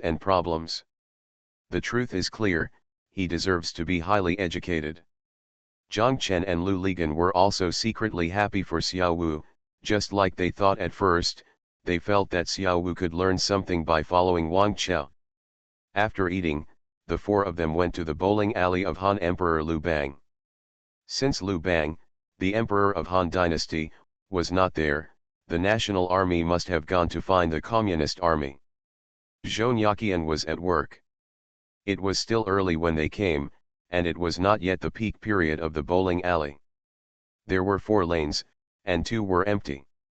Zhou Nyaqian arranged for them the one closest to the inside, the one they played in when they first came here. Fairway. The 4 people went through forehand, backhand, and hammer paper scissors, and determined the order. Xiao Wu was first, Lu Ligan was second, Zhang Chen was third, and Wang Chao was fourth. After Xiao Wu finished throwing, it was Lu Li's turn. Lu Li's ball rolled out into the ditch of the bowling alley. Lu Li was always a scumbag when it came to playing this kind of thing. He immediately shouted, Not bad, forget it, Xiao tripped me up just now. Xiao Wu cursed, Damn it, I'm still 2 feet away from you, why did I trip you? Lu Ligan smiled and said, Then your damn aura is too strong, which affects my performance.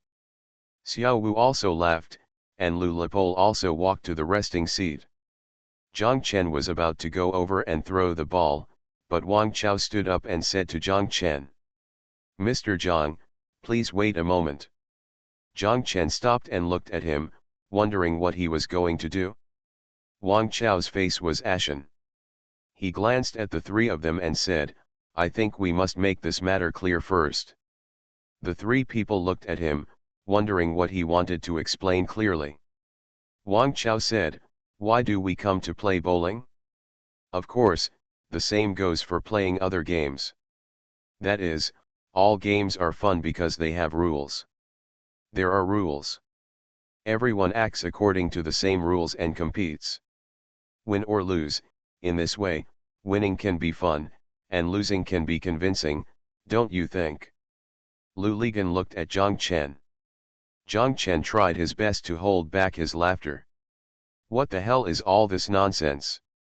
Why did he meet such a thief? It was normal when he was eating, but it didn't seem like this. Lu Ligan knew that these words were directed at him, so he could only laugh and say to Wang Chao, "Yes, yes, Mr. Wang is right to criticize. What Mr. Wang said makes sense." Wang Chao refused to give up, looked at Lu Ligan and said, "Mr. Lu, have you ever thought that your disrespect of the rules and your cheating are disrespectful to the three of us? It's not that serious, is it, Mr. Wang?" Xiao Wu said quickly.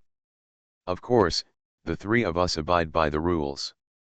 If he doesn't abide by the rules, does that mean he is telling us that the rules can be broken? Look, he broke it, but we didn't break it. The three of us, you are just a fool." Mr. Lu is clearly telling us that only fools need to abide by the rules. When it came to such seriousness, Lu Ligan was embarrassed, and Xiao Wu was even more embarrassed, with his face flushed. Lu Ligan bowed to Wang Chao and said to him, "I'm sorry, Mr. Wang, I didn't mean to offend you. Now for the record, you are not an idiot, I am."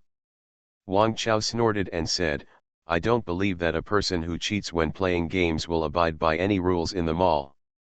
This was too much.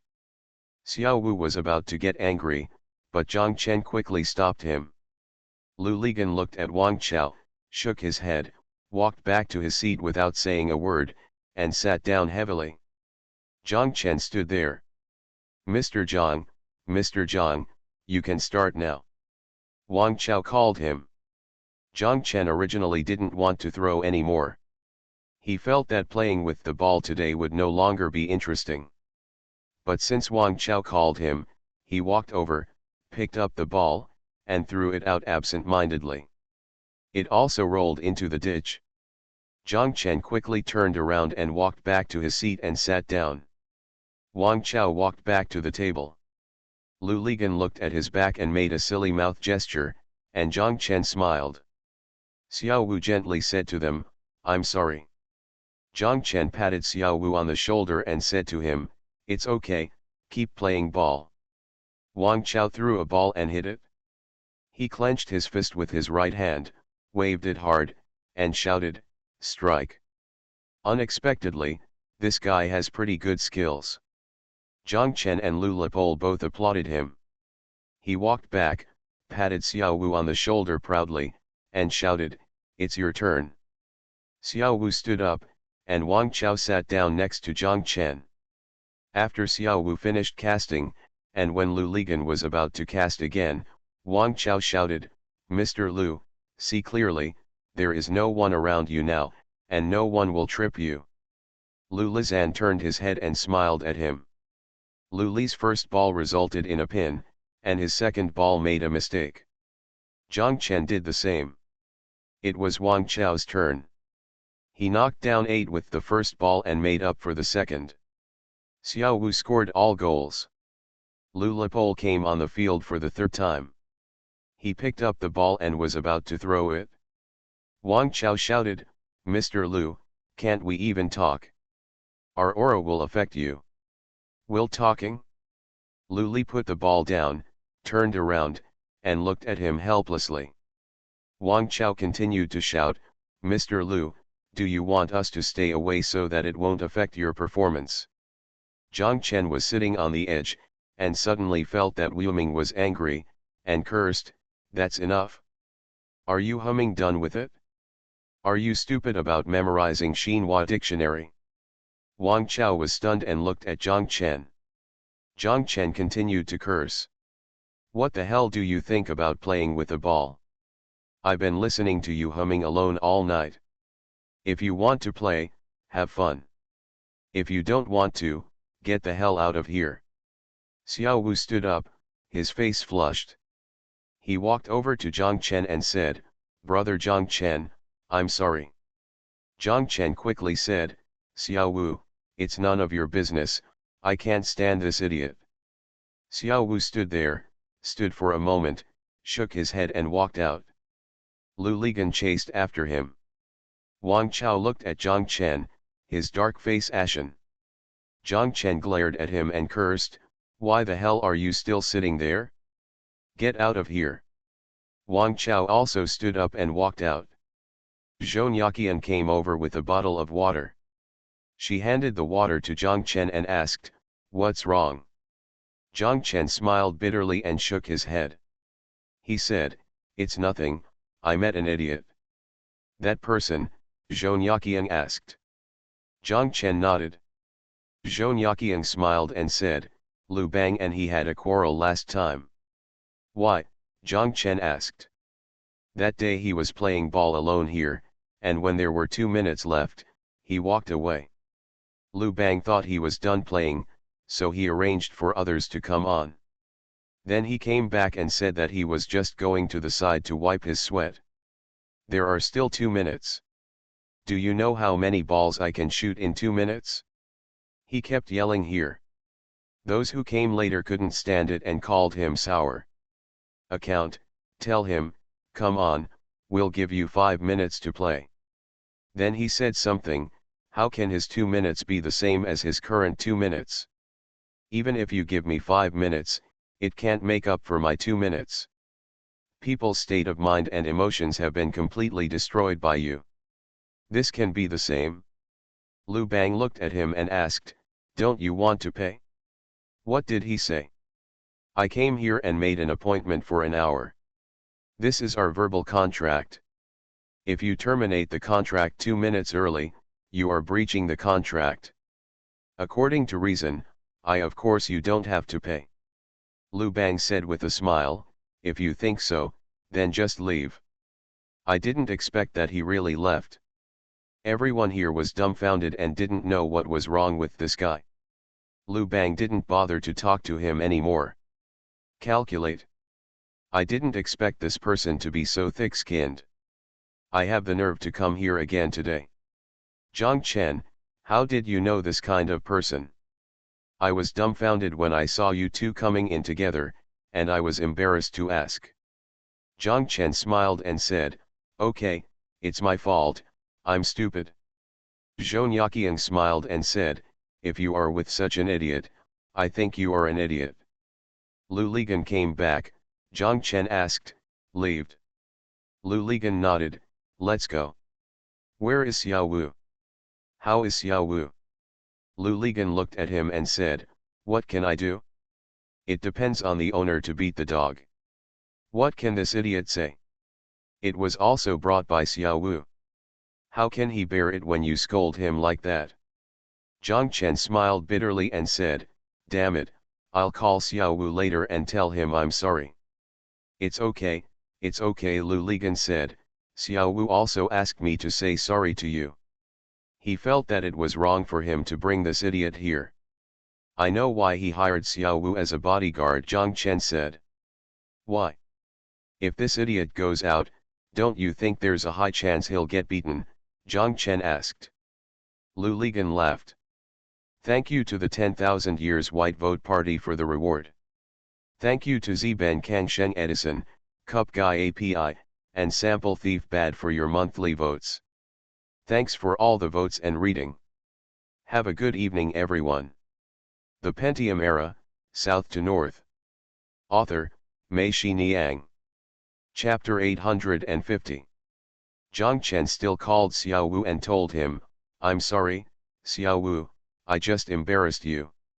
Xiao Wu said, "No, brother Zhang Chen, if I didn't leave and stayed there, I'm afraid I would beat him up. I'm sorry for you and brother Gang. Everyone in the company said he was difficult to deal with, but I didn't expect it to be like this. I shouldn't have taken him there." Zhang Chen smiled and said, "You are not looking for a wife, how can you care about her? In this society, there are already all kinds of people." Xiao Wu also laughed, and he said that he was right, "I just had a part-time job and couldn't choose a boss." "Is he okay with you?" Zhang Chen asked. "Not bad for me." "That's okay, Xiao Wu, by the way, if you have time tomorrow night, let's have a meal together, just you and me and Zanzi." Xiao Wu said, "Okay, brother Zhang Chen, see you tomorrow." After hanging up the phone, Lu Ligan and Zhang Chen said, "Don't worry, this idiot will definitely be good to Xiao Wu." "Why?" Zhang Chen asked. "Xiao Wu is his last barrier, which is his body armor. Moreover, the safer he feels this barrier is, the worse this idiot will be to others, Lu Ligan said. Zhang Chen nodded, feeling that Lu Ligan's words made sense. Just like those bastards who are very harsh on their subordinates, you can see that when they treat their superiors, they must be flattering, just like a dog, Lu Ligan continued. This kind of person flatters his superiors just to make it easier for him to bully his subordinates. Zhang Chen smiled and said, on the other hand, bullying the subordinate is also to better seduce the superior. Yes, there are too many people like this in this society. So you think this idiot's arrogance comes from Xiao Wu's habit? Zhang Chen asked. I can't say that, but when he feels that Xiao Wu is loyal to him and he is safe, he must be confident in dealing with others. When Lu Ligan said this, a picture immediately appeared in Zhang Chen's mind. He felt that when someone wanted to trouble Wang Chao, he would hide behind Xiao Wu like those small landowners in the movie, and then shouted, hit him, Xiao Wu, help me beat him. Zhang Chen couldn't help laughing, and Lu Ligan asked curiously, why are you laughing? Nothing. Zhang Chen couldn't help but laugh, I just think this picture is so beautiful. The next day, at around 10 o'clock in the evening, Lu Ligan went to pick up Xiao Wu, and then went to Zhang Chen's office to pick up Zhang Chen. The three of them went to Longxiang Bridge to eat seafood. Working alone, where are Xiao Zhao and Sichuan girl? Lu Ligan asked after Zhang Chen got in the car. You want to ask Tan Shahen, right? Zhang Chen said, and Xiao Wu laughed. Lu Ligan chuckled, what about Tan Shahen? The three of them, plus Ji Ling, went to play bowling with Emperor Jiaozu of the Han Dynasty, Zhang Chen said. The three of them went to the Cup seafood stall in Longxiang Bridge and sat down. Zhang Chen still said sorry to Xiao Wu. Xiao Wu looked at him and smiled. Zhang Chen was surprised and asked, why are you laughing? Xiao Wu said, if you can bear it, you will no longer be brother Zhang Chen, but boss Zhang. Zhang Chen and Lu Ligan both laughed. Zhang Chen thought to himself, yes, even when he was very poor in Jiaohang, he was smelly and hard. Who did he sell to? Are you humming laughing at my lack of skill or lack of concentration? Zhang Chen scolded Xiao Wu. He was laughing at you. It's easy to change your country but hard to change your nature, Lu Ligan said. Yes, brother Zanzi is right, Xiao Wu said. Zhang Chen glared at Lu Ligan and cursed, am I mistaken? I was scolding you yesterday.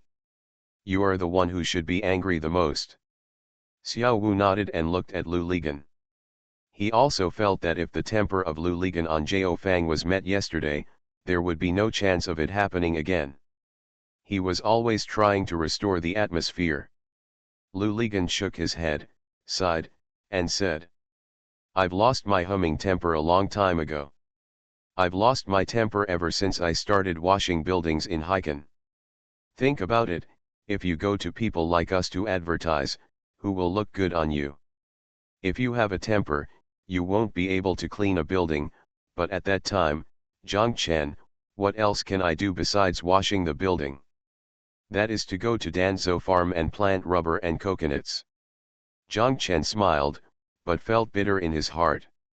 Yes, comparatively speaking, he had a smoother journey than Lu Ligan. After looking for a job for a few days, Jin Lily introduced him to Brother Tan. Brother Tan has always taken good care of him. And later went to Wanghai Tower. Although the result was not good, the process was always smooth because it was covered by Heba Tian. After leaving Wanghai Tower, he went to Brother Tan. Brother Tan also protected him until the night of the accident and sent them off the island. In comparison, Lu Ligan suffered much more in Haikan than he did. If you want to wash a building like him, to be honest, you may not be able to wash a single building. Zhang Chen and Xiao Wu said, Xiao Wu, although we laugh at Wang Chao as a fool, to be honest, he knows a lot and is very smart, smarter than me and the Pole. If you follow him and learn, you can learn a lot. Lu Ligan was right, and Zhang Chen was right. However, if this smart man does bad things, he will be worse than ordinary bad guys. You have to be careful yourself, Zhang Chen said, and Xiao Wu nodded. As I said before, if you feel it's not suitable there, come to me or the pole, Zhang Chen said. Xiao Wu nodded and said yes. Lu Ligan said, besides, all these smart people have a problem. What's wrong, brother Pole? That is stubbornness and arrogance, and it is easy to think too highly of oneself, because he feels that other people are not as smart as him. What you say is all nonsense. He can listen to no one's words. In the end, he becomes extremely conceited and turns himself into he doesn't know a single joke yet, because he thinks your jokes are all ridiculous, and such people can easily go to extremes and eventually become a fool. Lu Ligan said. Zhang Chen nodded, and he is a self-righteous idiot. Zhang Chen told them about Zhou Yaqiang and what he said about Wang Chao. Lu Ligan laughed and said that this was really something he could do. For such smart people, it is often his own intelligence that is misunderstood. Xiao Wu said yes, and he did the same in the company. Once, he told a salesman that he had overpaid for his bus ticket. The salesman insisted that he didn't, so he said that the route arrangement was unreasonable. The salesman insisted that I took the shortest path, but guess what? Fire the salesperson, Zhang Chen asked. He personally took the salesman and drove that line. As a result, the route he chose was really a dime cheaper than the salesman's fare, Xiao Wu said. The salesman even cried. He say, this humming hurts him more than firing him. Zhang Chen and Lu Ligan laughed, and Lu Ligan said, why is it that this person from Zhejiang University, who is really from Zhejiang University, is not as good as me, who is from fake Zhejiang University, but more like one from Zhejiang University? You said Wang Chao, if you didn't tell me, you really wouldn't know that he graduated from Zhejiang University and was a university teacher. Zhang Chen was also quite emotional. They are all like this, Xiao Wu said. His classmate, the one who works with our company, is also like this. He is as tall as Wu Song and looks like Li Kuei. Lu Ligan spat out a mouthful of wine on the ground and cursed, what a humming metaphor you are talking about. Xiao Wu smiled and said, really, at over 1.80 meters tall, does he look like Wu Song? How does this look like Li Kuei? Zhang Chen asked. He's dark, darker than Wang Chao, and his face is covered with beard and whiskers, Xiao Wu said. He used swear words when he opened his mouth, and he was so mean and had a particularly bad temper. One time we sent him to at the airport, he got into a fight with the security inspector even after he passed the security check. If I go, why don't you get arrested? He was arrested, but he was released again, Xiao Wu said. Why? Zhang Chen asked. It was said that he had a special status. He was a university professor or some kind of special talent. He was a consultant at a number research institute. He had a certificate. When he showed it, everyone was dumbfounded. They didn't believe that such a person was still a big shot, so they had to let him go. Lu Ligan shouted, another one who is more confident because of this. Zhang Chen said, in fact, this is easy to understand. This group of people did not grow up in the school, but grew up like weeds in the vast world. I think it is very real to enter the classroom directly from the broken cowshed. They have only been in college for a few years, and of course they cannot change many things. If they are given another 20 years to settle down, by that time, they will all be polite. Yes, they are still native beasts now. At that time, they will become dressed beasts.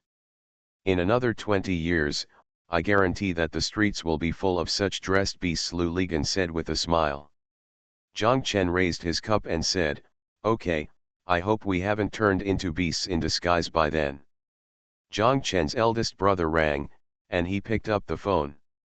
Miss Lin's voice rang on the phone. I'm sorry, Mr. Zhang. I know it's very late now, but I still want to call you. I'm so happy. The shipment has arrived in Kaohsiung. I'll pick it up tomorrow morning. Really, that's great, Zhang Chen shouted. Yes, Mr. Zhang, so I must disturb you, thank you. Is Xiao Zhao here, Mr. Zhang? No, I'm outside, with Mr. Lu. Really, Mr. Lu, haha, he is so cute. Zhang Chen couldn't help laughing and looked at Lu Ligan. Lu Ligan took the phone and asked, Ms. Lin, did you miss me? Mr. Lu, is it you? Yes, it's me. Okay, Mr. Lu, I've missed you. What about you? Have you missed me? Think about it, I think about it day and night. Miss Lin laughed, Mr. Lu, you are so cute, giggle. After hanging up the phone, Lu Ligan and Zhang Chen said, isn't this woman so charming? Why the hell does her bones feel soft when she hears her voice? Why, Tan Shahan can't even make you immune, Zhang Chen asked. Her, Lu Ligan sighed, two extremes, as cold as ice. Zhang Chen and Xiao Wu looked at him and smiled. Lu Ligan returned the big brother to Zhang Chen and said to him, be careful, Miss Lin likes you. Get out, Zhang Chen cursed. Really, think about it, what time is it now, what shipping company or terminal will notify her of the arrival of the ship now? If she just wants to tell you this, she can call you during the day. There is no need to call you now. Well, this is just a reason, I just miss you now. Lu Ligan imitated Miss Lin's tone and ended the sentence. Zhang Chen was stunned for a moment. Thank you Tin Soldier, third from top to bottom, and 131 on the shore for the reward. Thank you Lu, Firewood Gatherer, Pai Wuzun, and Book Friends 20180621093322406 for your monthly votes. Thanks for all the votes and reading. I wish you all good health.